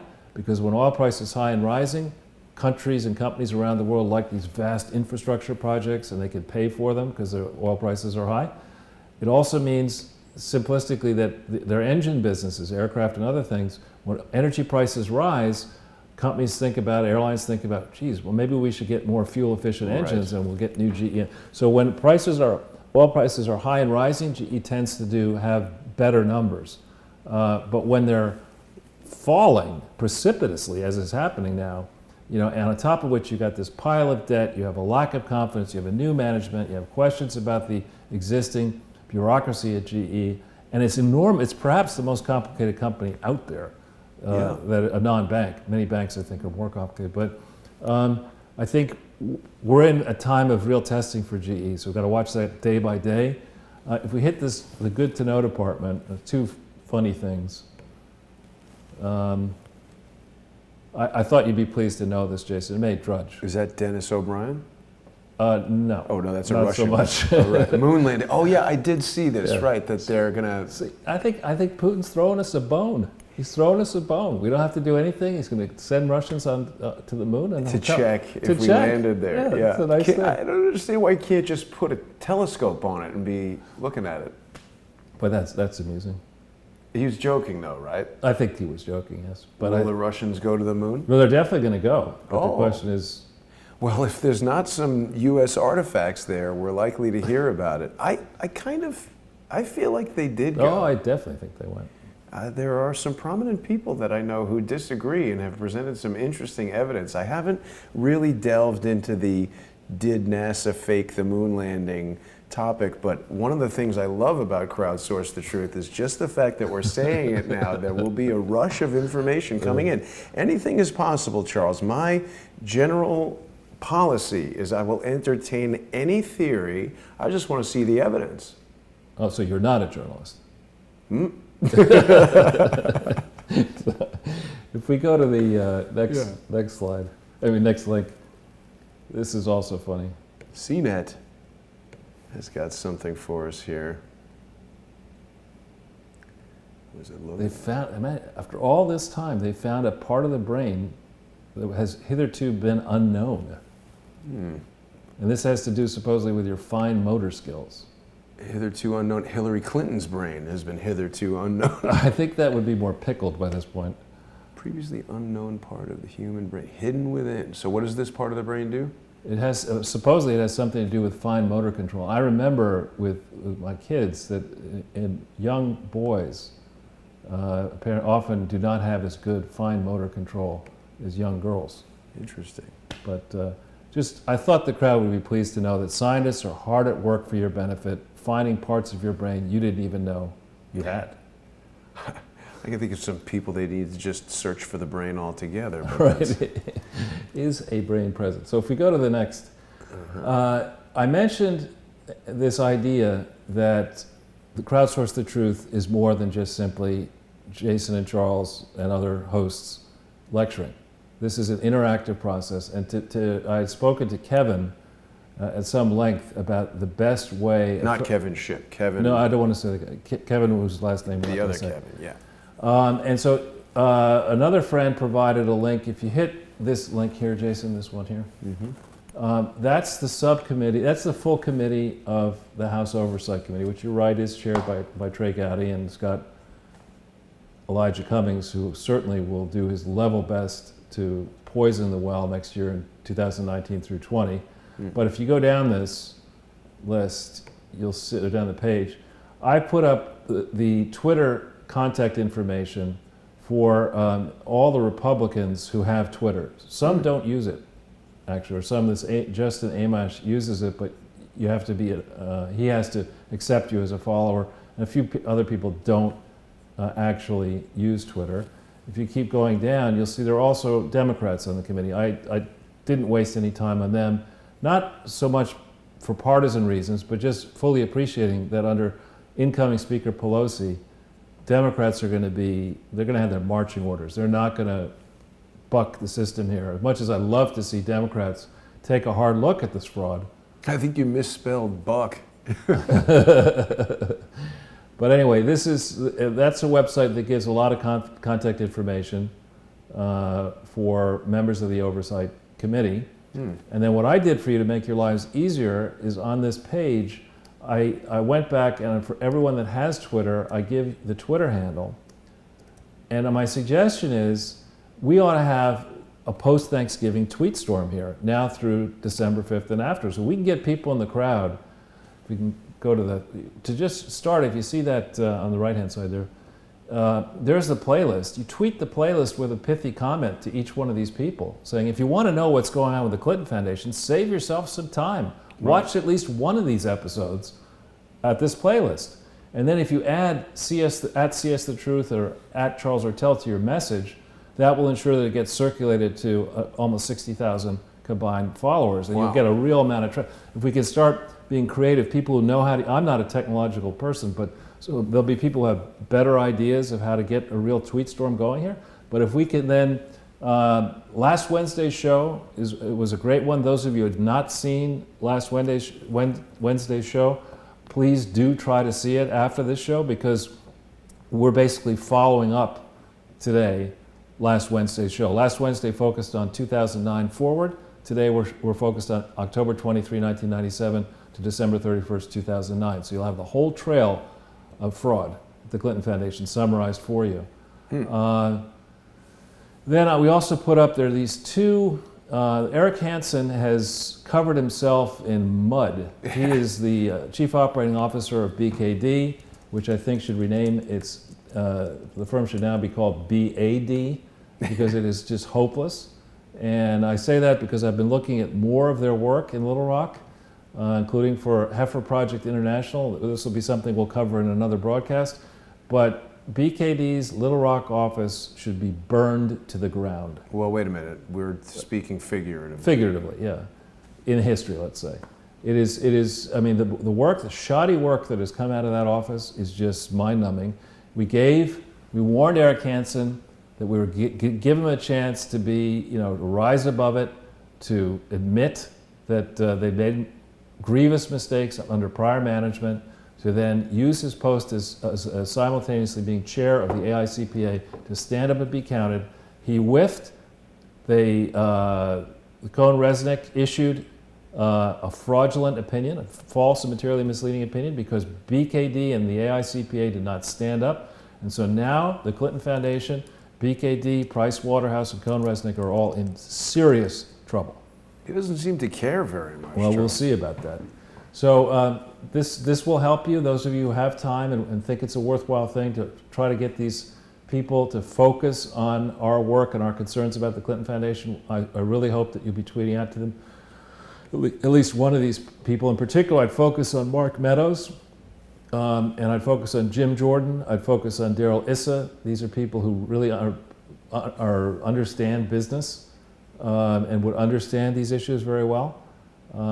So that's an action plan for near-term work for those of you who are interested in trying to help. Charles, just briefly, speaking of Twitter, Eric Hansen has tweeted just recently that their firm is blessed to have so many great women leaders making up the backbone. So he's honored to work beside these tireless champions of the profession. So I'm sure we'll be accused of being misogynist for pointing out that... Actually, one of the people is a woman named Barbara Yates, who was a brave person. Our friend Bob reminded me that BKD LLP only became licensed to issue auditing work March 17th, St. Patrick's Day, 2003.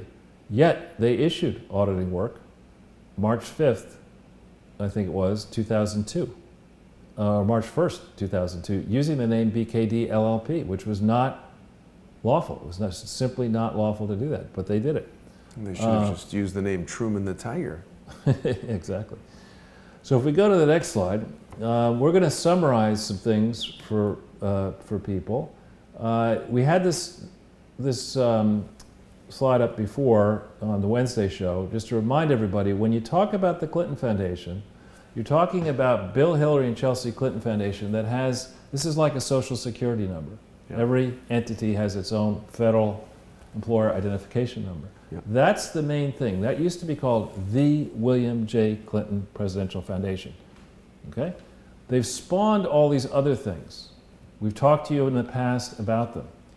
Relations for one, material relations with one charity, its trustees, its executives, people who are in position to exercise significant influence and control. Their interrelationships, their related party transactions have to be disclosed in the federal tax forms and in certain states in excruciating detail in state tax forms. Of course the Clinton Foundation said, yeah, we don't do that. You know, we'll do what we want. So when we speak of the mess, we're talking about these are chinos, charities in name only. Right. Okay? These are all fake charities that are operating only because the IRS has decided this is such a big mess that for now we don't know what to do because it's going to implicate Republicans, Democrats, independents, and a bad set of decisions I think has been made in history to just let this mess go on and get bigger and bigger and bigger. And that's why, you know, in medicine, when you see signs of a tumor and it can be dealt with, the doctors take it right out. The same thing should have happened. This is a cancer on America's not-for-profit sector. It was created by October 23rd, 1997. Whether there's signs in the record that Bill, at least, was thinking about doing a charity, a presidential charity, before he took office, before he was sworn in on January 20th, 1993. He was, according to a book by Taylor Branch, he was conniving with various and sundry folks, lawyers at Williams and Connolly and other political supporters. He was conniving as to how he would put this thing together. So this is an intentional criminal conspiracy, in my view. The record shows that there's a lot in the public domain to use a network of false front charities to finance Clinton lifestyles. They were bankrupt when he was president, technically bankrupt. Their debts far exceeded their assets and their ability to earn money while he was president and she was first lady. And so they concocted this thing to raise money, in part to support Hillary's redemption or her new life as a political candidate in New York, and in part to support her presidential ambition and aspirations, and also to begin to finance a lifestyle that is beyond the ability of most honest Americans to ever achieve. So when we think about an investigation of the Clinton Foundation, it's not just this, Bill, Hillary, and Chelsea Clinton Foundation. Importantly, one thing I glossed over last Wednesday, the Clinton Family Foundation was created from memory December 4th or 5th, 2001, 4th December 2001. And that thing has most years, the returns, it's called a private foundation returns, most years, those returns are signed under penalty of perjury by Bill and Hillary Clinton. And in the years where that thing starts giving money to the Clinton Foundation and its various satellites, massive fraud. They've committed perjury. Perjury and fraud in their own family foundation, of which Chelsea is now, you know, a trustee of that as well. So that's how they roll. If we're going to commit fraud federally, we may as well do it in New York State. And just to reiterate, Charles, if you or I committed perjury on something, I mean, that's a pretty serious... Well, you're making a false statement. 5 years in jail, something like that? Yeah, you're making a false statement. That's what, in theory, Jerry Corsi may be under threat now. I don't want to speculate about that. I was communicating with Dr. Corsi this morning. He's in good spirits. Let's wait and see what happens. All right, good. So this, to refresh people's memory, is what we're talking about when we talk about the Clinton Foundation. If we go to the next page, Last presentation, I explained to people that the travel from December 31st, 2009, where supposedly the balance sheet was 181.9 million, right the way through to December 31st, 2017, is an epic fraud. Right, from here to here, all the red numbers are wrong. Every single one of these numbers is wrong. And why was I so firm on that last week? Because I knew that this number, if the opening number is wrong, and should be over $100 million lower, and should then have to explain how much money was stolen from the thing when it was purposely gamed, when it didn't have independent trustees, when it didn't have an audit, when it didn't, if they had to explain all this, this thing would probably be a negative number, if you consider it. So, but the presentation that we gave on Wednesday said, let's just assume this is a real number, 181.9. Today I'm going to show you why, just part of why the 181.9 is wrong. Okay? We've explained in many of these previous presentations, we've even given you access to documents that are purposefully omitted from the main Clinton Foundation website, where they say on their tax return, that's where all our information is. Just go to our website. You know, that's not where the missing audits are. That's not where the missing lease is. That's not where the bond offering is. That's not where all the joint venture agreements are. You know, of course, that's not where the various settlement agreements, consent agreements are with a fundraiser and with a foundation, and on and on and on. No, they only put information on this website that they think may help the Clinton Foundation. But in truth, we're going to show you just how horrible some of the information is that they put out on their own website.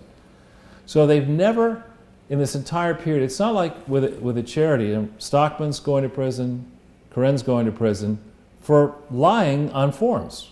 And you make one lie, a material lie on one of these charity forms, and also make the mistake of enriching yourself by, let's say, traveling around the world like a king. In an RV? Well, not an RV, in a I'm thinking of somebody else, sorry. Yeah.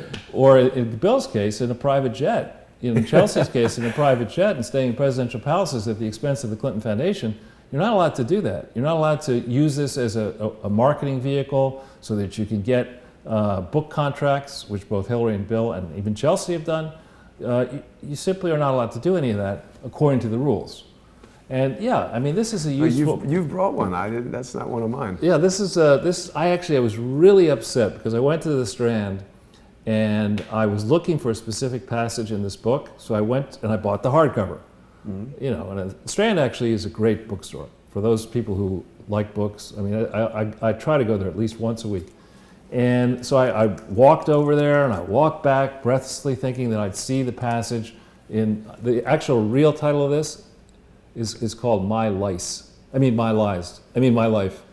But anyway, this, in the hardback edition, it does not have the confession of fraud that is contained in the afterword, which I won't try to read to people right now, but the afterword basically is a confession of fraud. It says, I, Bill Clinton, set up the Clinton Foundation in 2001 in New York. Well, you're not listed in any New York forms in 2001 or in the 990s or anywhere. So how did you set something up in New York? How did you set it up in an office financed by the taxpayers of the United States of America on 125th Street in Harlem? How'd you do that? But here's the confession. He was paid a lot of money, both for the hardback and the paperback edition of this book. And this thing, I think, came out in 2005.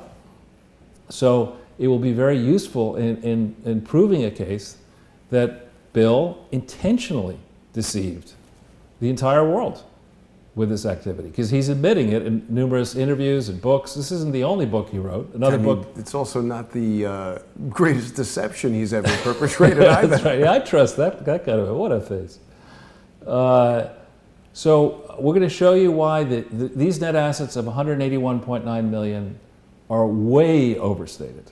I say by 60 million plus. It's because of false accounting. And remember, the common thread that unites GE and the Clinton Foundation is false accounting.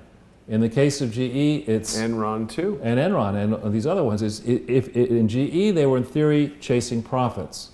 So the way the body of laws are written that apply to for-profit frauds, there's a higher burden of proof to get managers convicted and trustees and people in position to exercise influence over a company, a for-profit company, higher burden, greater burden to get somebody indicted and convicted, whereas for charities, there's not supposed to be any profit motive in a charity of any kind.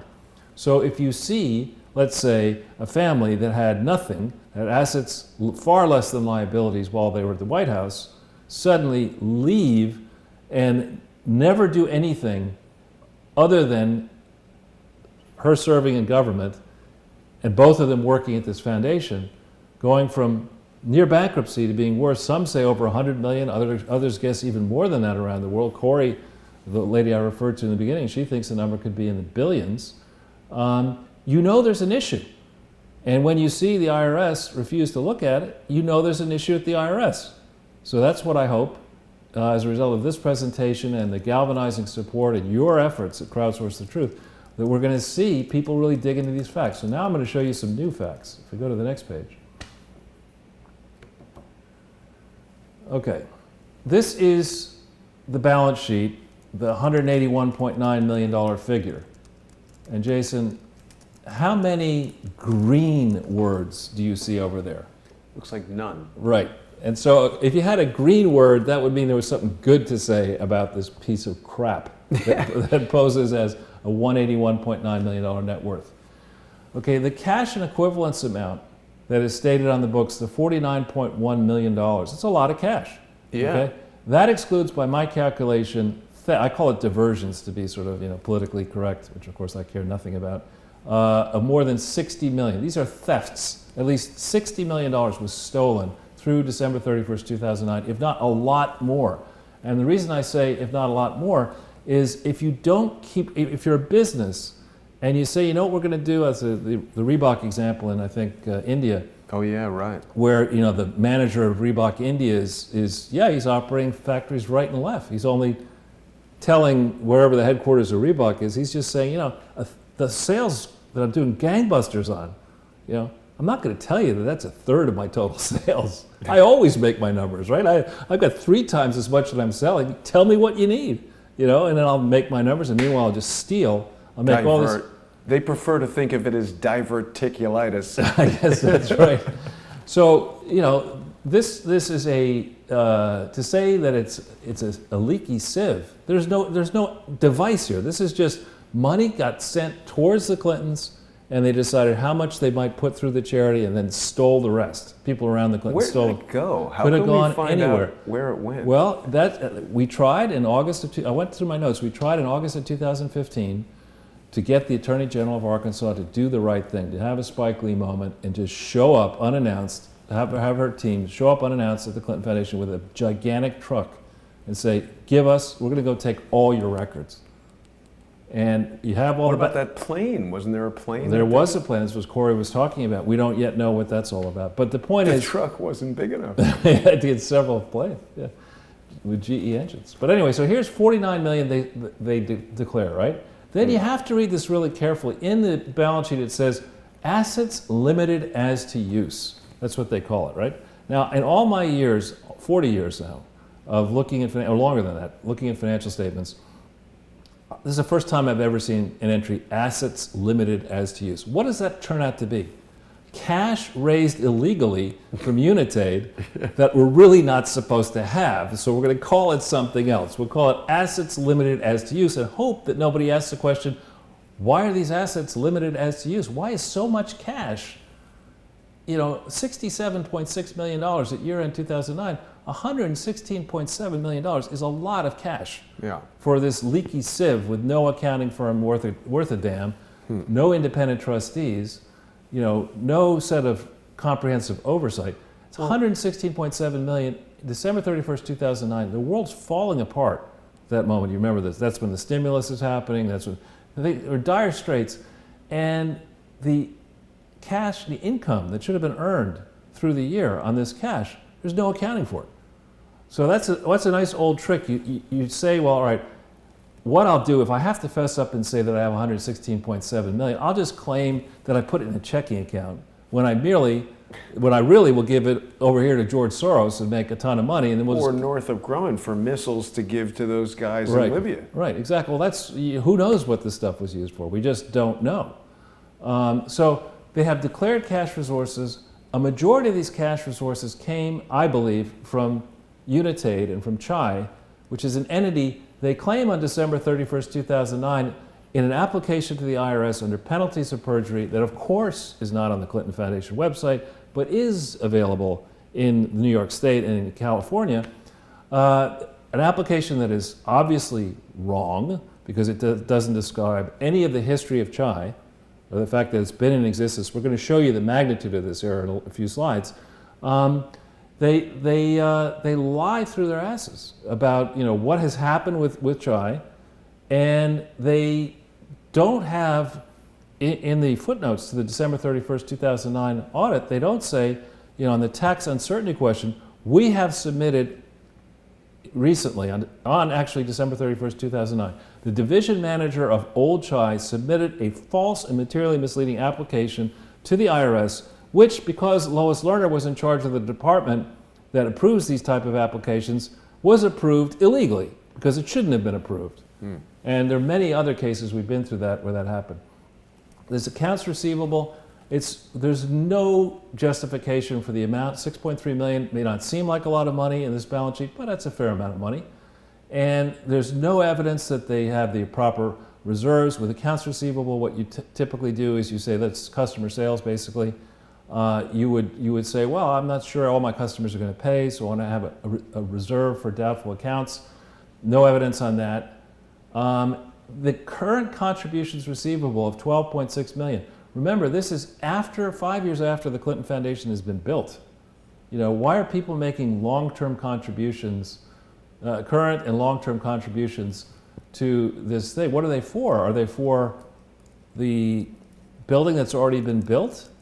Is it for an endowment for the building that's already been built? No, it's for climate change, HIV, things for which the Clinton Foundation was not authorized to do at this point. Then you have the inventory. Now, they're $116.7 million. A lot of that money was supposed to buy HIV, AIDS, drugs, and test kits. You're telling me that all the inventory they had was $1.3 million? What happened to all the other inventory? How do they manage this gigantic drug procurement operation around the world in umpty 50 countries with only $1.3 billion in inventory? I think there's missing inventory here. Investments, we know those are not properly valued, just because the way they move around. Likely do not include all the investments in the name of the Clintons. Then on the long-term contributions, we have a set of board minute notes that's publicly available for Unitaid, committing massive amounts of money to the Clinton Foundation in December 2009 to Chai, an entity which the Clintons say, or the application says, didn't exist in December of 2009. They tell the IRS, we don't have any predecessor operations. No, we don't. We're starting from a Clinton. Meanwhile, in Geneva, there are board minutes that we committed around $100 million to the Clinton Foundation that should have been booked as a long-term contribution in the accounts. So what happened to that money? Was it just skived off, perhaps, to help the Democrats in the 2010 campaign? Then this property and equipment net, we're going to show you just how wrong the entries are. And this is, I don't have the benefit in doing this work of being able to go into the Clinton Foundation and cross-check what they tell the public with what are called accountants' work papers and internal FBI does, though. In theory, unless the FBI has said, you know what, Arkansas is so freaking dirty, we gotta encourage all the criminals to go to Arkansas, and we'll just draw like a. There was apparently a question about the special agent in charge in Arkansas as well. Right. Well, so you look at this. The two biggest assets are property and equipment. We're telling you that was massively overstated, and cash. We're telling you there's a lot of missing cash. Right? Now, accountants will say, when you push them really hard, they'll say, what's a material error? Yes. Well, what is that? What's material? 2%, I thought you said. 3. So, well, there's no specific percentage, right? But rough rule of thumb that people will use, but beyond 3% of this number, the net worth, beyond 3%, that starts to get very material. And I would think the bigger the net worth, the lower the percent would need to be for it to be material? Because I mean, They don't do it that way, actually, No? which is how GE gets into trouble. So GE had at one point a gigantic net worth of 125, 150 billion. 3% of 150 billion is $5 billion. Nothing's material, right? You can wow, steal as that's much as you want. crazy. That's Right. crazy. So that materiality standard needs to be rethought. Yeah. But it's actually, it's 3% is a rough rule of thumb that non-CPAs use, and then CPAs correct it. I don't mean to interrupt you, Charles, but I've just been struck with an incredible idea. We've got to make a Hillary Clinton Madonna video where she's living in an immaterial world. That's a good idea. I like that. I like that. So the flip side is that if this 181.9 is actually 1.9, because the liabilities are a lot higher, right, then an error of 6 million or 10 million or 60 million becomes incredibly material. And so just looking at this from the outside, when I was actively investing in private companies, public companies, et cetera, I wouldn't need more than this page to say, we're not investing in this. Yeah. I mean, this is a mess. It's not Yeah. even. But here we have, the distinguished or the undistinguished reprobate firm of Cohn-Resnick, deciding that they can issue an opinion on as of December 31st, concerning events through December 31st, 2017.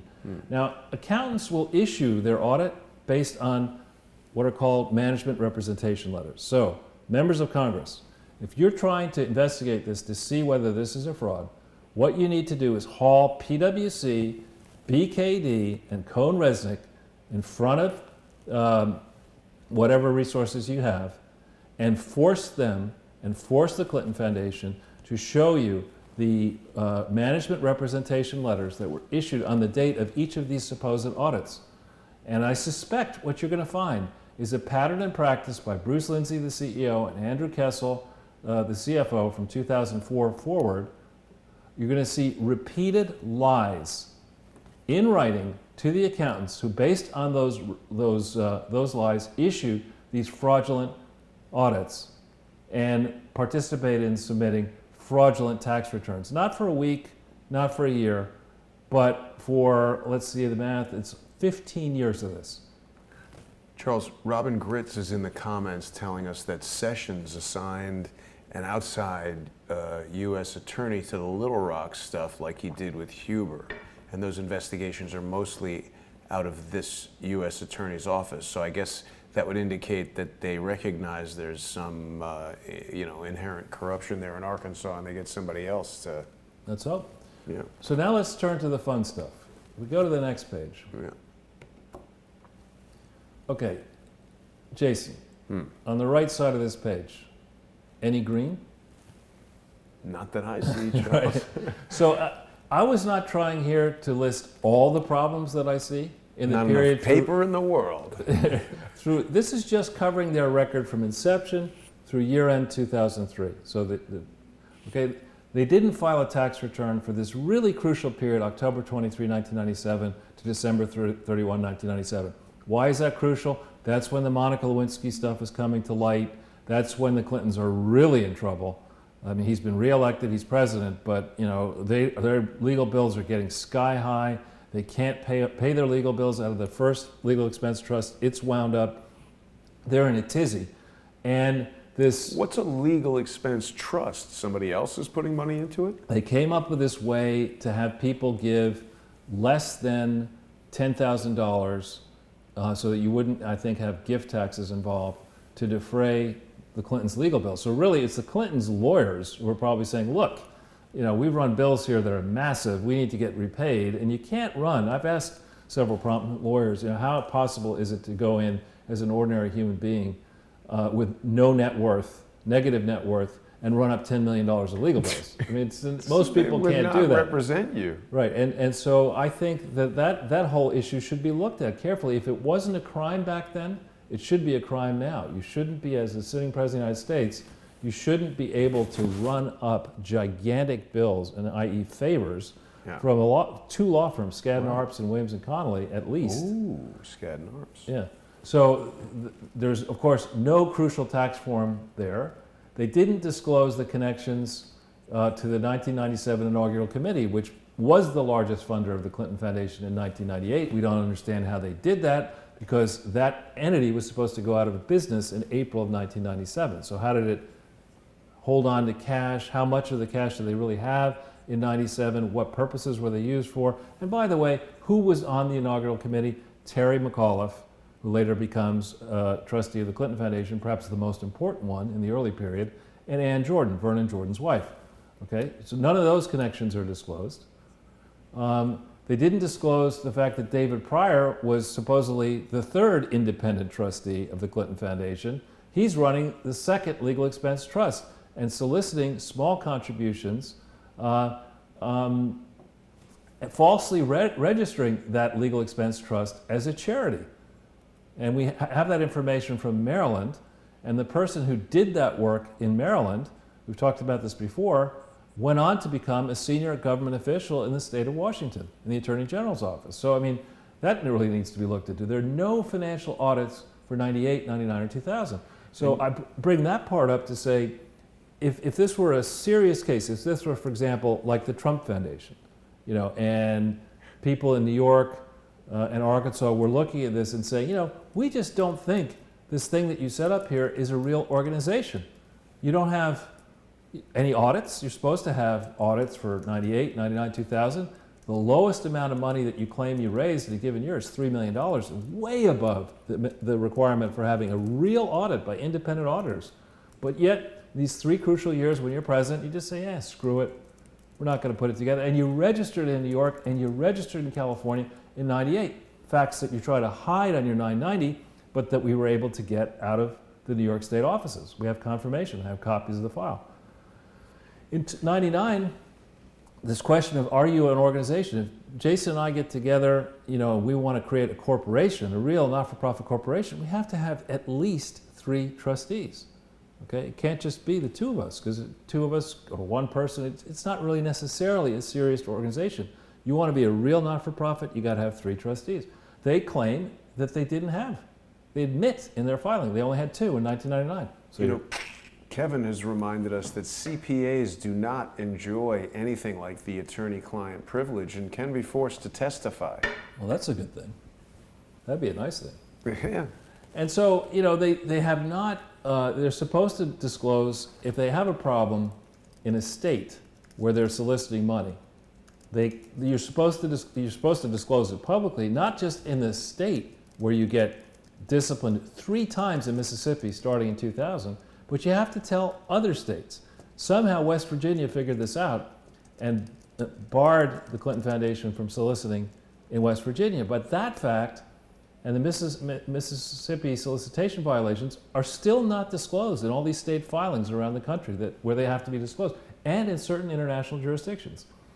They have not disclosed. They actually go out of their way to disguise the role of a left-leaning professional fundraising operation, then called O'Brien, McConnell, and Pearson, which was actively involved working for the Clinton Foundation. We have the contracts. They're filed in certain states.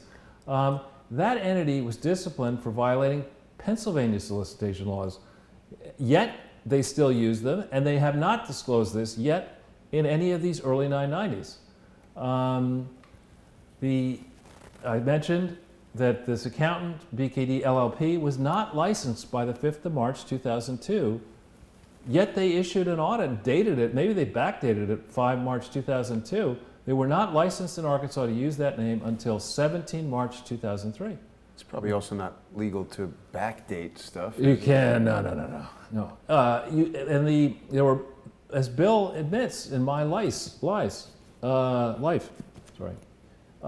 he engaged in substantial domestic activities in the name of the Clinton Foundation, starting in 2001, including in 2001 opening a gigantic office up in Harlem, and then in Massachusetts working closely with Ira Magaziner, not disclosing that. All these international activities, not disclosed. There's a section of the form, we've been through this before, but for our new viewers, there's a section of the annual tax form which says, doesn't say, did you change your purposes? It doesn't ask that question, because if you change your purposes without getting consent of the IRS in advance, you're done. You're not allowed to do that, right? So it doesn't ask that question. It just says, did you change your activities? And they say, oh, no, We didn't change our activities, even though they boldly changed their activities. They're supposed to disclose the government grants that they have. Not just, I got 10 million from Saudi Arabia in 2004. What part of the Saudi Arabian government gave you that money? What is the address of the person who sent you that money? To what address did they send the money? And what was the purpose? You have to disclose this in New York and in California. And on your IRS form, slightly less detail. So if they change their activities from rape to pillage, they have to tell them. Exactly. And then, they use, on the IRS form, they're asked, what accounting system do they use? And they probably should have said, Clinton cash. It's like, all the cash is mine. Like, accounting, what? It's like, actually, there is a form of accounting I encountered long ago called me and you accounting. What are you talking about? Seriously, which is used in commodity trading firms. Really? Yeah, it's not the wisest thing to use, but with the Clintons, it's all me accounting. It's not me and you. But they use modified cash basis accounting, they say, in these fake audits, and they use them for the years all the way through to 2000. They were still using this ridiculous modified cash basis accounting as late as June 30th, 2005. They were still using this crazy system. But don't they even say this is not approved? Right, it's not allowed. How could that's the most ridiculous? Because they're the Clintons. If you're going to go and be a massive fraudster, the bigger the better, right? You don't want to do like a small fraud. You see what happens to Corinne Brown and Steve Stockman. If you go huge, I mean, people thought that Bernie Madoff, I remember when they first rounded him up, you would hear some chatter after they take him into, raiding his office. Oh, he was a good man. He was very involved in philanthropy. Yeah. He would, there must be a mistake, Bernie. Right. So you go for the bigger the better, which is in fact why, in trying to expose this stuff, my approach was, don't mess around with the small frauds. Try to find the biggest ones out there, because those are the most cautionary. And once you get them fully exposed, that will help the most. You're never going to get rid of fraudsters. But when you could say to the fraudster community, well, GE thought they were going to get away with it, and look what we did to them in the end. Clinton Foundation thought, you send a very cautionary message.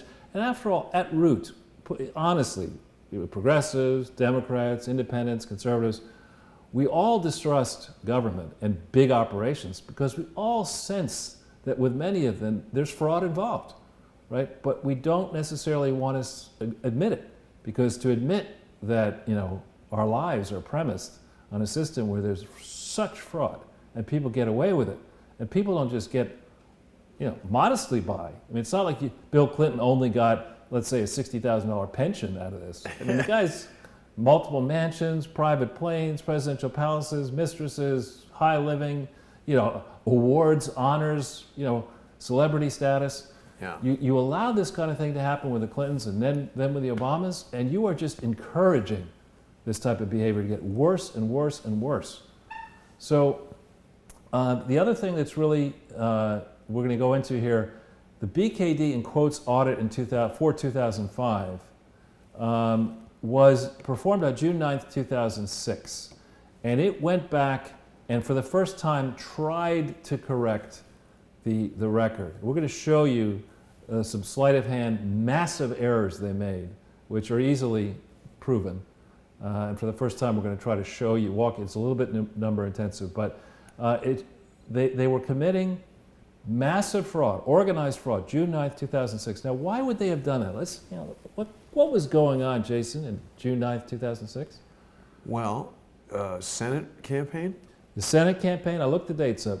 Her primary was September 12th, 2006, and she faced an opponent, so she had to go through the bother of a primary. She trounced the opponent. Well, but it's just more rigging. It's really inconvenient. That's how they roll. And she got her carpet bag out, got into the Scooby-Doo van, and she won re-election by commanding. Sifting through a closet full of ridiculously bad colored dresses. Right, that's right. Iridescent. She probably has one of those old-fashioned dry cleaning shops. Right, like that. It goes up and it comes all around. Yeah, Hillary in the crazy Technicolor dream coat. But anyway, by the 12th of 2006, she needed to be re-elected, because if she had not been re-elected, there was no way she could run for president. Note to Beto O'Rourke, you kind of needed to win against Cruz to think about running for president. But anyway, I digress.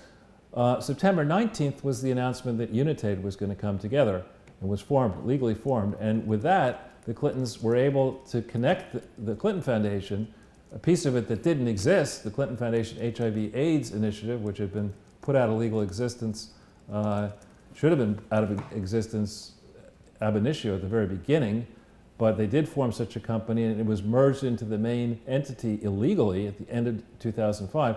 Anyway, a week after she wins the primary, they reach this agreement and they create this Unitate thing that has massive amounts of money flowing to it, including from the government of France, UK, Norway, and Bill Gates' charity. And that entity makes a decision to put 50% of its annual contributions into a fraud, into the Clinton Foundation HIV/AIDS initiative, which didn't exist. So there was a lot going on in this 2006 timeframe, and they could not expose the fraudulent nature of the Clinton Foundation, because that would have blown up the arrangements with Unitate. It would have blown up her ability to be to be senator. It would have blown up her ability to go around asking for money to be president. So they had a motive, they had means and opportunity to try to bury the truth about this fraud, and they made a fateful decision with this, issuing this supposed audit, June 9th, 2006, to bind BKD into the center of a criminal enterprise. Because BKD is not going to be able to walk away with this and away from this and say, well, we didn't know. And it's good that there's no attorney-client privilege. It's very Yeah. They're not attorneys. right. They're not. No accountant tiger privilege. They're not accountants, evidently, either. The other thing that really has never been explained properly, you build this campus out in Little Rock, as we're going to show in a minute. It's a gigantic campus. They also bought an office building, which they didn't have authority to do, but they did it nonetheless, a small one. Why did you need to also have these offices in New York and Massachusetts? It doesn't make any sense. So the costs, the expenses of this operation, it's not like you could take what they did and just say, all right, we'll correct this little error and correct that little error. What you have to do in looking at what they reported is to say, okay, if this is a corporation, are the expenses that are run against this corporation, should they have been charged to the corporation? Or were these improper expenses that were wrongly billed to this corporation? So we disallow the expenses in thinking through what the profit of this corporation was. Worse, and we'll take people through at the end, if this is not even a corporation but an aggregation of individuals, then who should pay the income tax on all these donations? All the declared donations? Should Bill Clinton stand up and say, well, all that money came to me, I didn't pay my personal income taxes on all of that, and now let's discuss these various expenses I tried to charge against the activity. This travel, disallowed. Grants to charities that have nothing to do with this, all disallowed. Expense of building the archive, disallowed. And you could come up with an argument that there is a tax bill here for the Clintons themselves in the billions with penalties and interest. So if we go, for now, the Clintons have been feeling, we'll just, this is a great way to finance our lifestyle. But go to the next page. Here's, and forgive me for this, Jason, these numbers, but Yeah, you're forgiven. When Not you, your fault. when you go into the Clinton Foundation, in quotes, audit for 2005, they provide a balance sheet for 2005, a balance sheet for 2004, an income statement for 2005, an income statement for 2004, and a cash flow statement from 2005 and 2004. With that, I'm able to reconstruct the opening balance sheet at December 31st, 2003. Anybody who has basic finance skills can do that, right?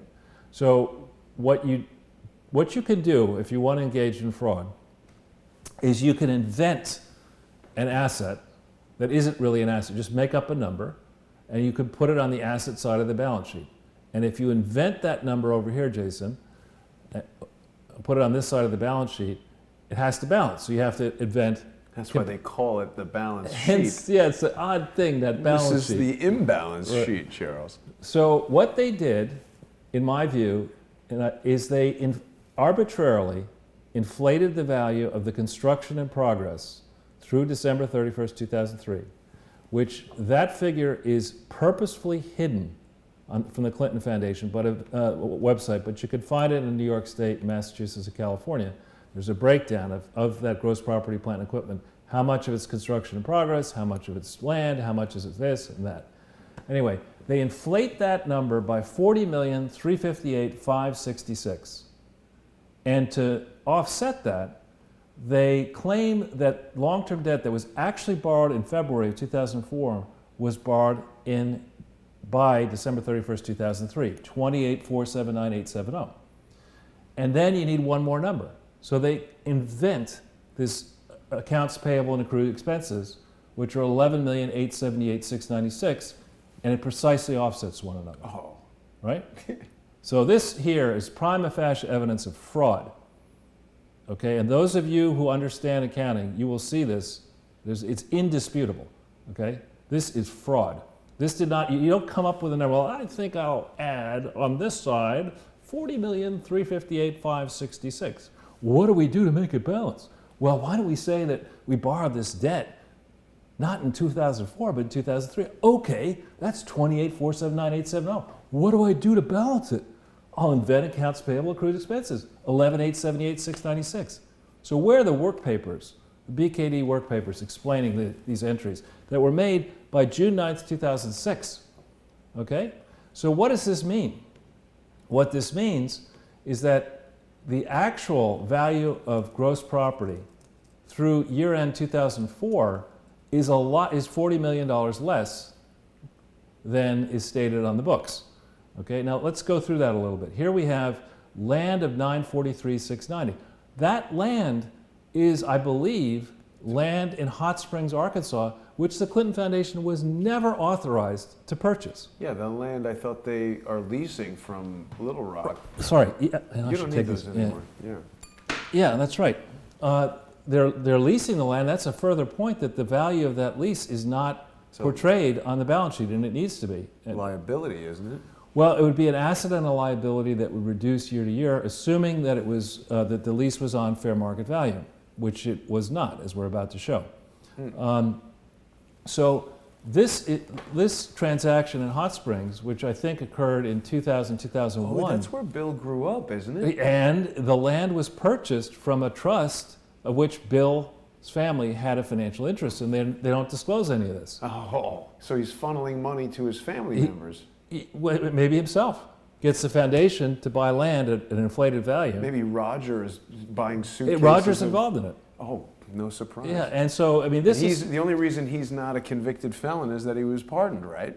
I wonder by whom. Yes, it's right. very convenient. So if you look through this, you see that at year-end 2004, the capital expenditure figure that they have in the cash flow statement, which I believe is, I don't yet know what the real number is, but the Clinton Foundation absolutely should have to disclose it with specificity, is $15,064,070 is the amount they claim they added to gross property and equipment in 2004. So if you start with this real number and you add that number, you end up with $86.8 million at year-end 2004. Now, why is that a problem? Because from the $86,843,782, you've got to subtract this purchased office building, which had nothing to do with the Clinton Foundation. It wasn't part of the scheme. It was for the convenience of perhaps running a global slush fund. You might want to have a building over here that nobody can go into, as opposed to this National Archives building, which the National Archives can go into. So why they needed to buy this office building and who they bought it from and whether the price was fair, we don't know. Where is that building located? It's 610 President Clinton Avenue, I think. That's right in the compound in Little Rock, isn't it? Well, the compound is an area of Little Rock, so we don't really know why they needed that building, which they purchased in January, according to the audit that's, in quotes, purposely withheld from the Clinton Foundation website. 610 President Clinton Way? Avenue. Oh, President Clinton Avenue. that. But anyway, so if we just focus on this for a second, by year-end 2004, this means that they had spent less than the $100 million figure, which they bargained with the city of Little Rock to spend in a lease that was signed March 1st, 2002. So they say to the city of Little Rock, we're going to spend $100 million, and for that reason, give us this land for 99 years plus an extension of, I think, 100 years, and let us occupy this land for $1 a year. So you have to do the math and say, all right, well, they said they were going to spend $100 million, and for that reason they got to use this land for 200 years, let's call it. So the value of the construction, let's say at the date of the, we could say at the date of the lease, we could say at the date where they finished it, the value of the construction is equal to the present value over 200 years of the lease payments, and you could solve for what is the annual lease payment, and you would go through intricate math. But what this shows you here is that they spent less than they told the city of Little Rock they would spend. So that means the city of Little Rock has given an illegal benefit to this foundation that would need to be disclosed and recouped. But of course, you know, they don't do any of that. There's that loving face. So if we go to the next page. Now, this, yeah, make it slightly stronger. So these are excerpts from the joint use agreement that of Short use, but he didn't inhale. right, that is of course omitted from the Clinton Foundation website, but we were able to get it in an FOIA request.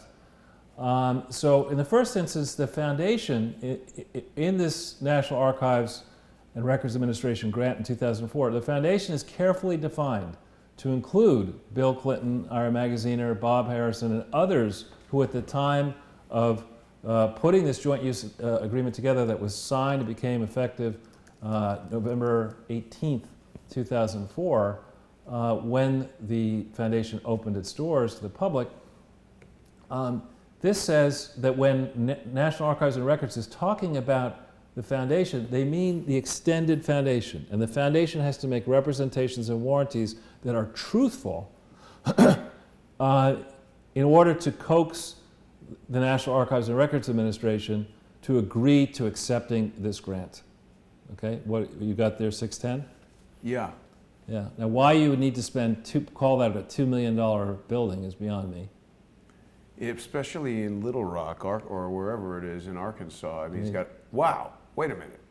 No, that says 712. I put in 610, but that doesn't appear to be it. When I put it in Google Earth, we got something else. I'll keep looking, sorry. That's right, no worries. So the foundation claims, and we've done a special show on this for lawyers who are interested, that it's received a final determination from the IRS that it is organized and operated exclusively for charitable and educational purposes. By November 18th, 2004, Bill Clinton and Ira Magaziner had signed multiple memorandums of understanding with multiple countries in the name of the William J. Clinton Presidential Foundation and the Clinton Foundation HIV/AIDS Initiative, way outside the charter of being charitable and educational. So the president of the Clinton Foundation, Skip Rutherford, at the time, is the one who signs this, and either he didn't know what Bill and Ira were doing, which is ridiculous because you know you have to have tight control over your operations, and he's an idiot, or he knew, and he decided he would just lie to the National Archives. You know, and think about this. What this foundation is supposed to do is hold the records, the books and records of Bill Clinton's 2 terms in office, the people's property, the property of we the people, all of those records which we paid for as taxpayers, one way or another, are our property. And here's this guy lying to the National Archives, or proving he's an idiot, or both, in a foundational document which will be ever out there for the to stand the test of time. Why would you do this? You know, it just speaks volumes about the man. Then in a recital, it also makes plain that the charitable purposes, it should say, are limited to constructing, equipping, endowing, and providing continuing support to the Presidential Library, and then allowing for historical research. That's all it was approved to do.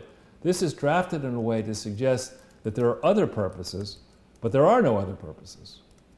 All right, and then in the beginning, there's in the recitals in section 1, it says, NARA and the Foundation acknowledge and agree that the matters set forth in the recitals to this joint use agreement are true and correct.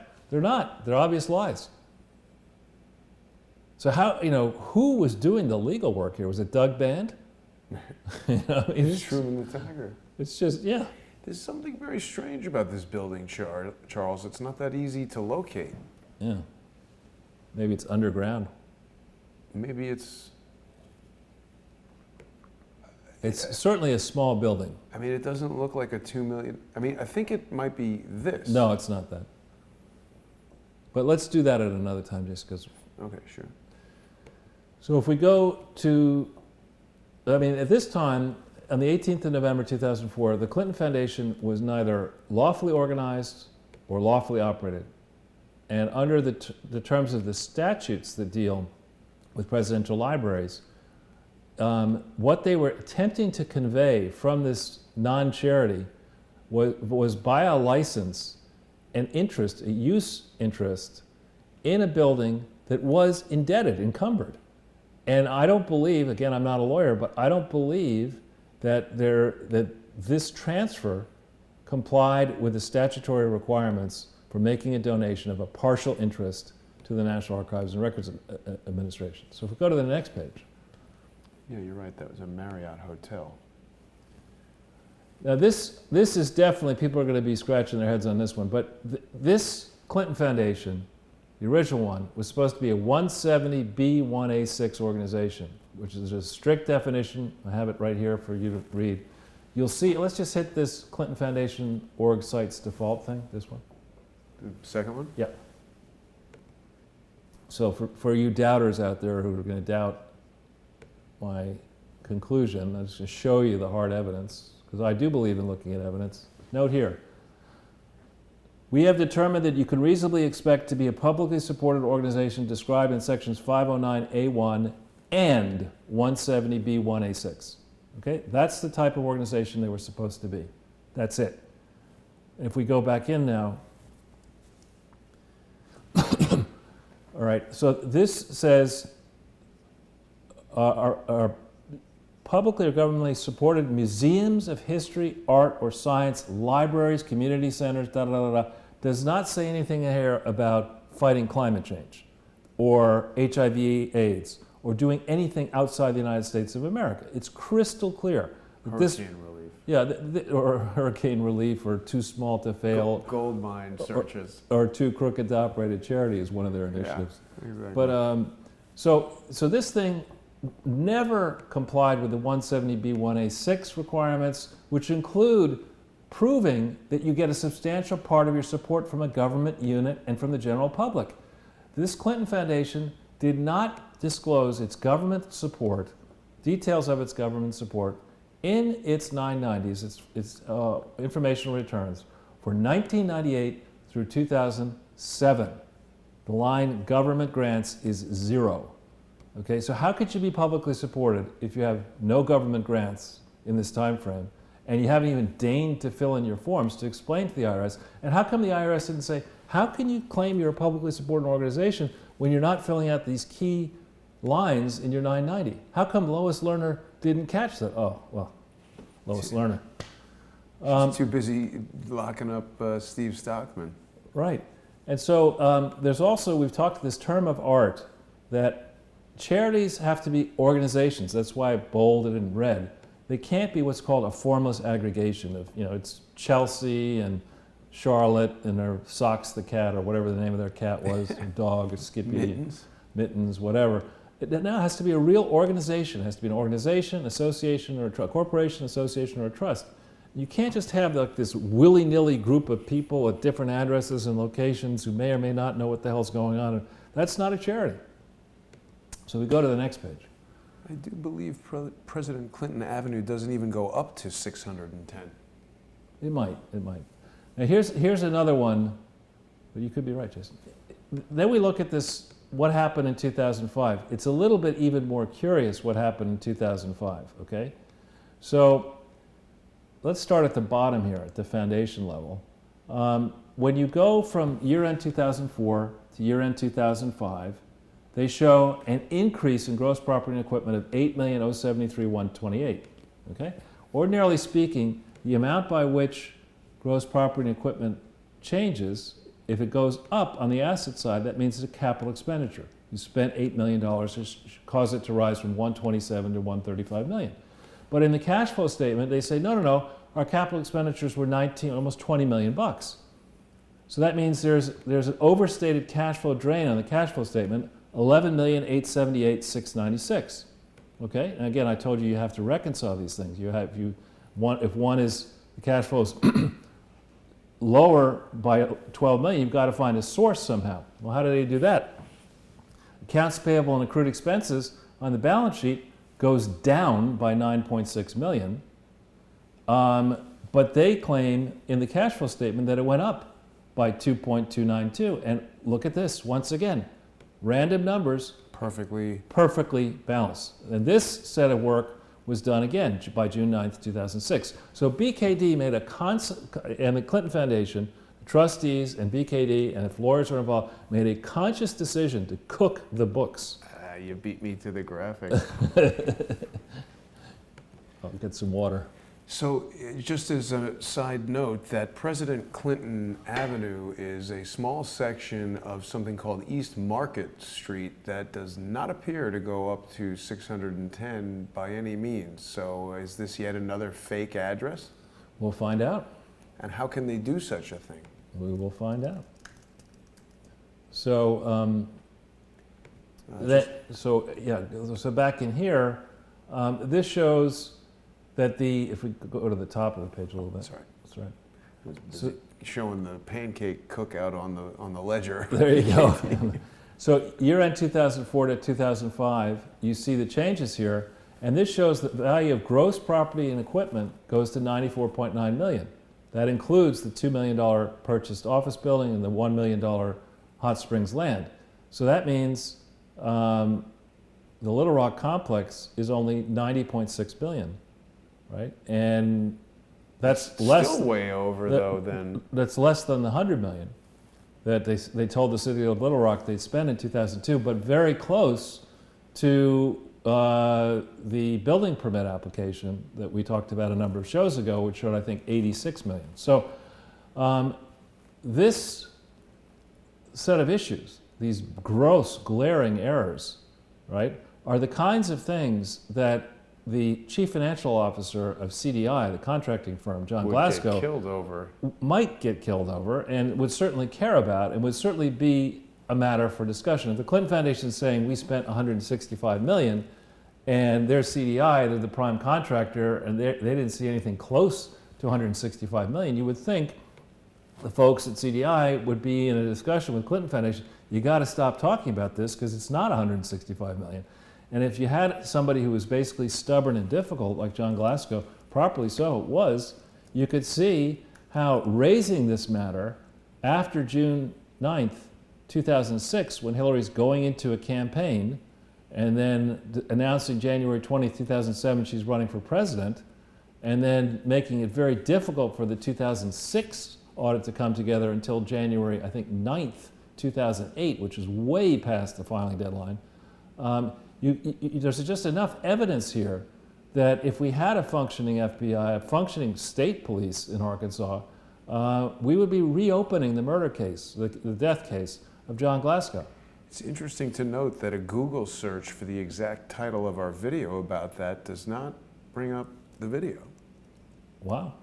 Yeah, and I mean, again, I think it's important to discuss that it's not simply a matter of the guy being kind of a pain in the ass about it or whatever, but very likely they were wanting CDI to sort of agree that this is to lie about how much it costs, and that would have created untold accounting problems and legal liability for them. So if the guy's trying to look out for his own company, that would be a good reason for him to refuse to do it and them to ultimately say, we got to get rid of this guy, right? Right, and remember, in the case of John Glasgow, I forget, some cable TV news shows have done specials on this before, before he was found. And this is the kind of stuff that ordinarily the mainstream press would care a lot about.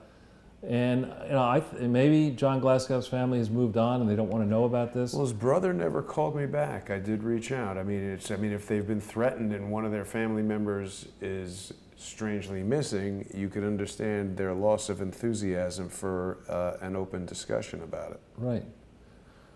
Right. So you look at this and you say, all right, if the real value of the Little Rock complex is only $90.6 million, then how do we justify the $36 million amount that we said was the value of the donation to NARA? So we look at the next page. Okay, this is a statement that was made in April of 2004 explaining the size of the total complex, 92,000 square feet, the foundation piece, 23.5, the totals, 68.6, okay? I came up with a likely complex cost of 87.6 million. And if you say that what was given to NARA was 74.5% of the square footage, take 74.5% of 87.6 and you come up with a donation value of 65.3 million, not 36 million. Now, this is a conservative approach because some of these, it's not like each floor here is the same height. So some of these bigger floors that were given to NARA, I think have higher than normal size because museums are typically high ceilings for the exhibits and stuff like that. If you did this, and this is certainly not aggressive, but this would smoke the Clintons even more. If you allocated this on a cubic foot basis, you would come up with an even higher percentage having been given to NARA. So, but let's take the 74.5. What is the implication of this? They only said 36 million was the cost of the grant. It should have been 65.3 million, which the difference there is 20 plus million, further reducing that 181.9 net worth, on top of which was 65.3 million. They had to come up with an endowment equal to 20% of that, 13 million, not 7.2. So there's another loss that would have to be shouldered. And that's if you buy this math in the first place. Because we had a great presentation involving Stuart Dean and the garden, the Hanging Gardens of Babylon on top of Little Rock, where some reports say that's 10,000, others say 14,000. How much of that was exclusively for the use of Bill Clinton and his family, how much for the foundation, and how much for NARA, we don't yet know. But it needs to be determined. It could be that they're arguing it was NARA that was doing all that. Okay, if NARA was getting that donation, then that pushes them above the 70,000 limit, and above 70,000 you have to come up with even more for the endowment. There's something else that precedes the concept of if you buy this, and that is, do you even understand? And I mean, as I'm listening to you lay this out, Charles, very few people would have the ability to look at, analyze, and decipher this in the way that you have, and the people that have sort of been drawn to you to assist. Well, that's what I started out life doing. I mean, you know, we at Dillon Read, when I started there in June of 1980, a large part of our work was valuing companies. You know, you value something, you figure out, okay, should I sell it or buy it? Somewhere Hillary is watching Sunday with Charles, and she's like, "Damn that Ortel." Anyway, so if we go to the next page.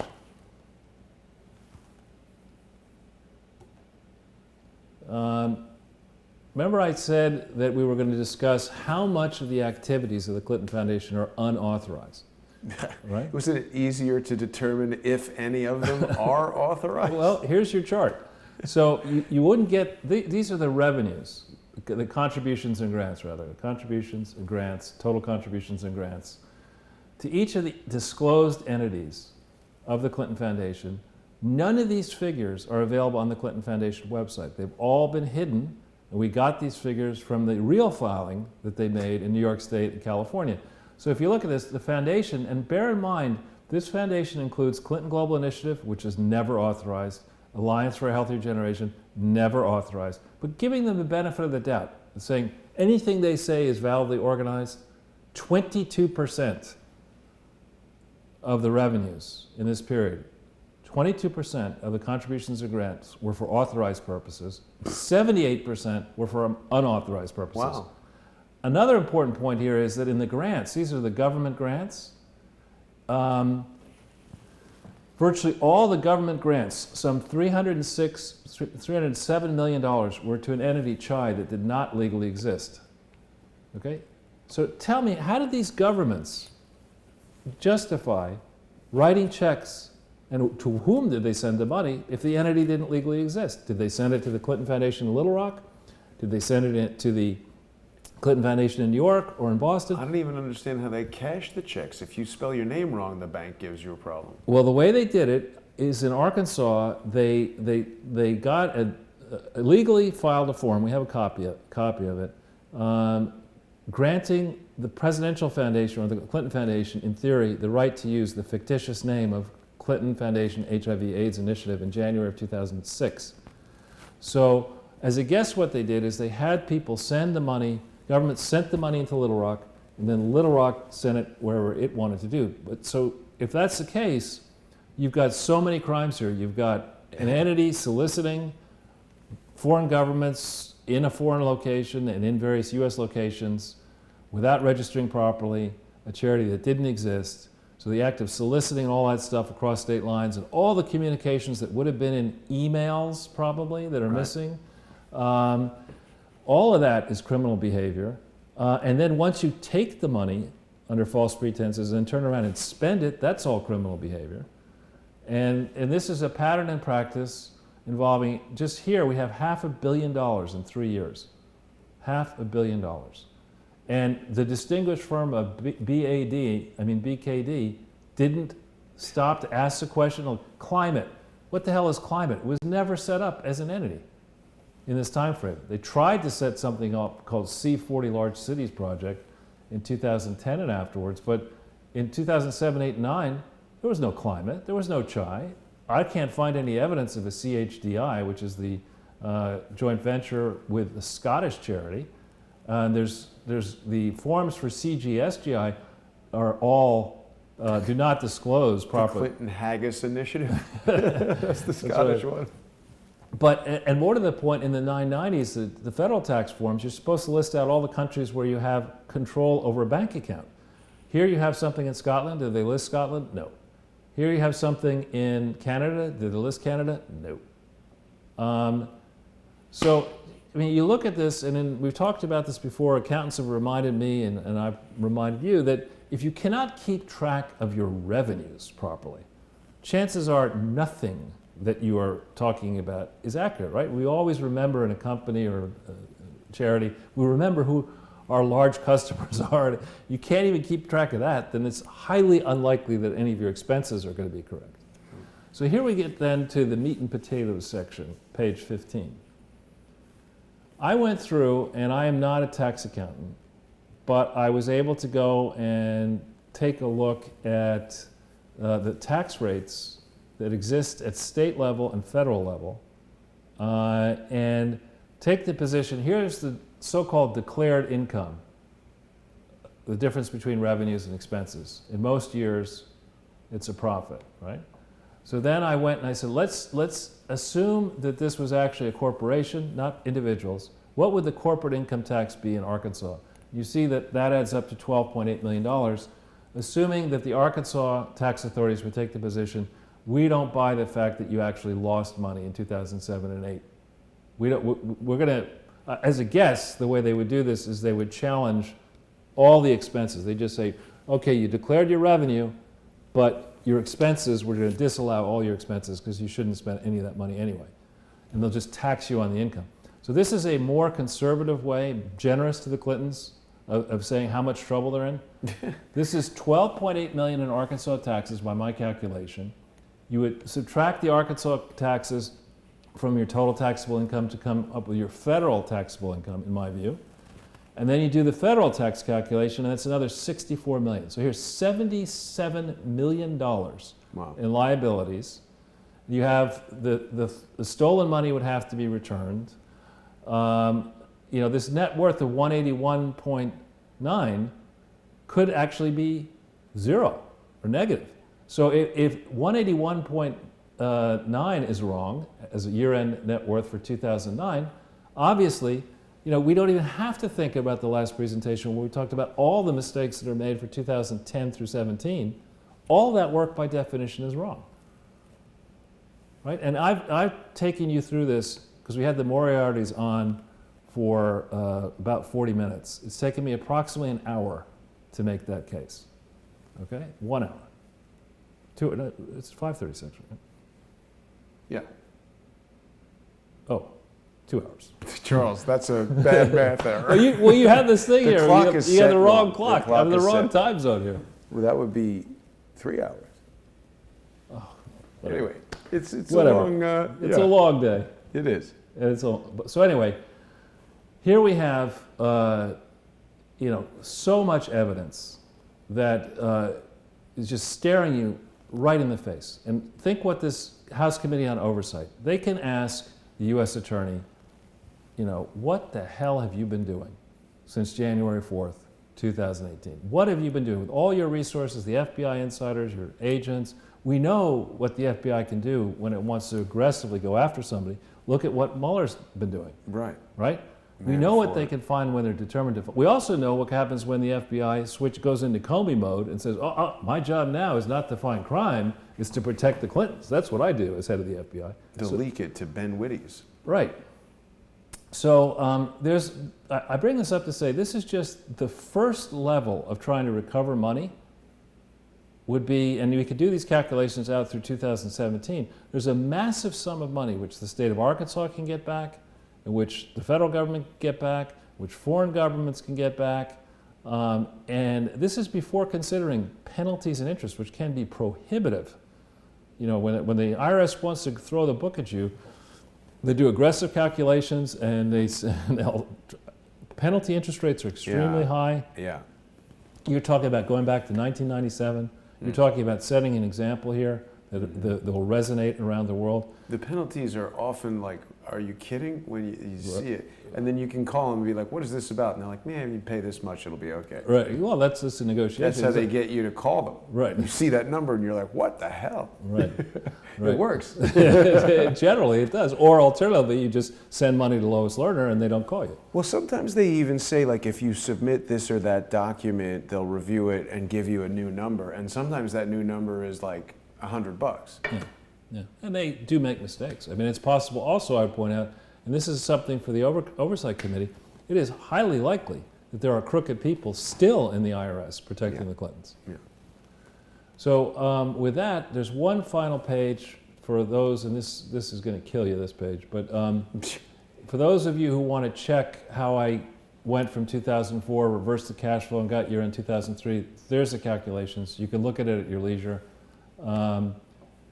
But the interesting thing I've discovered with these foundation returns and audits is there's a lot more information out there, particularly on the tax return, than you generally get for a corporation like GE. So you can find out a tremendous amount of information if you're interested in actually exposing the largest charity fraud ever attempted. So there we go, Charles. I mean, that was a really interesting episode. We ran the gamut there, first with that. I love getting the first-hand testimony from the Moriartys. They were there, and what Jimmy was saying about the gold mine, it makes a lot of sense. It gives us some background.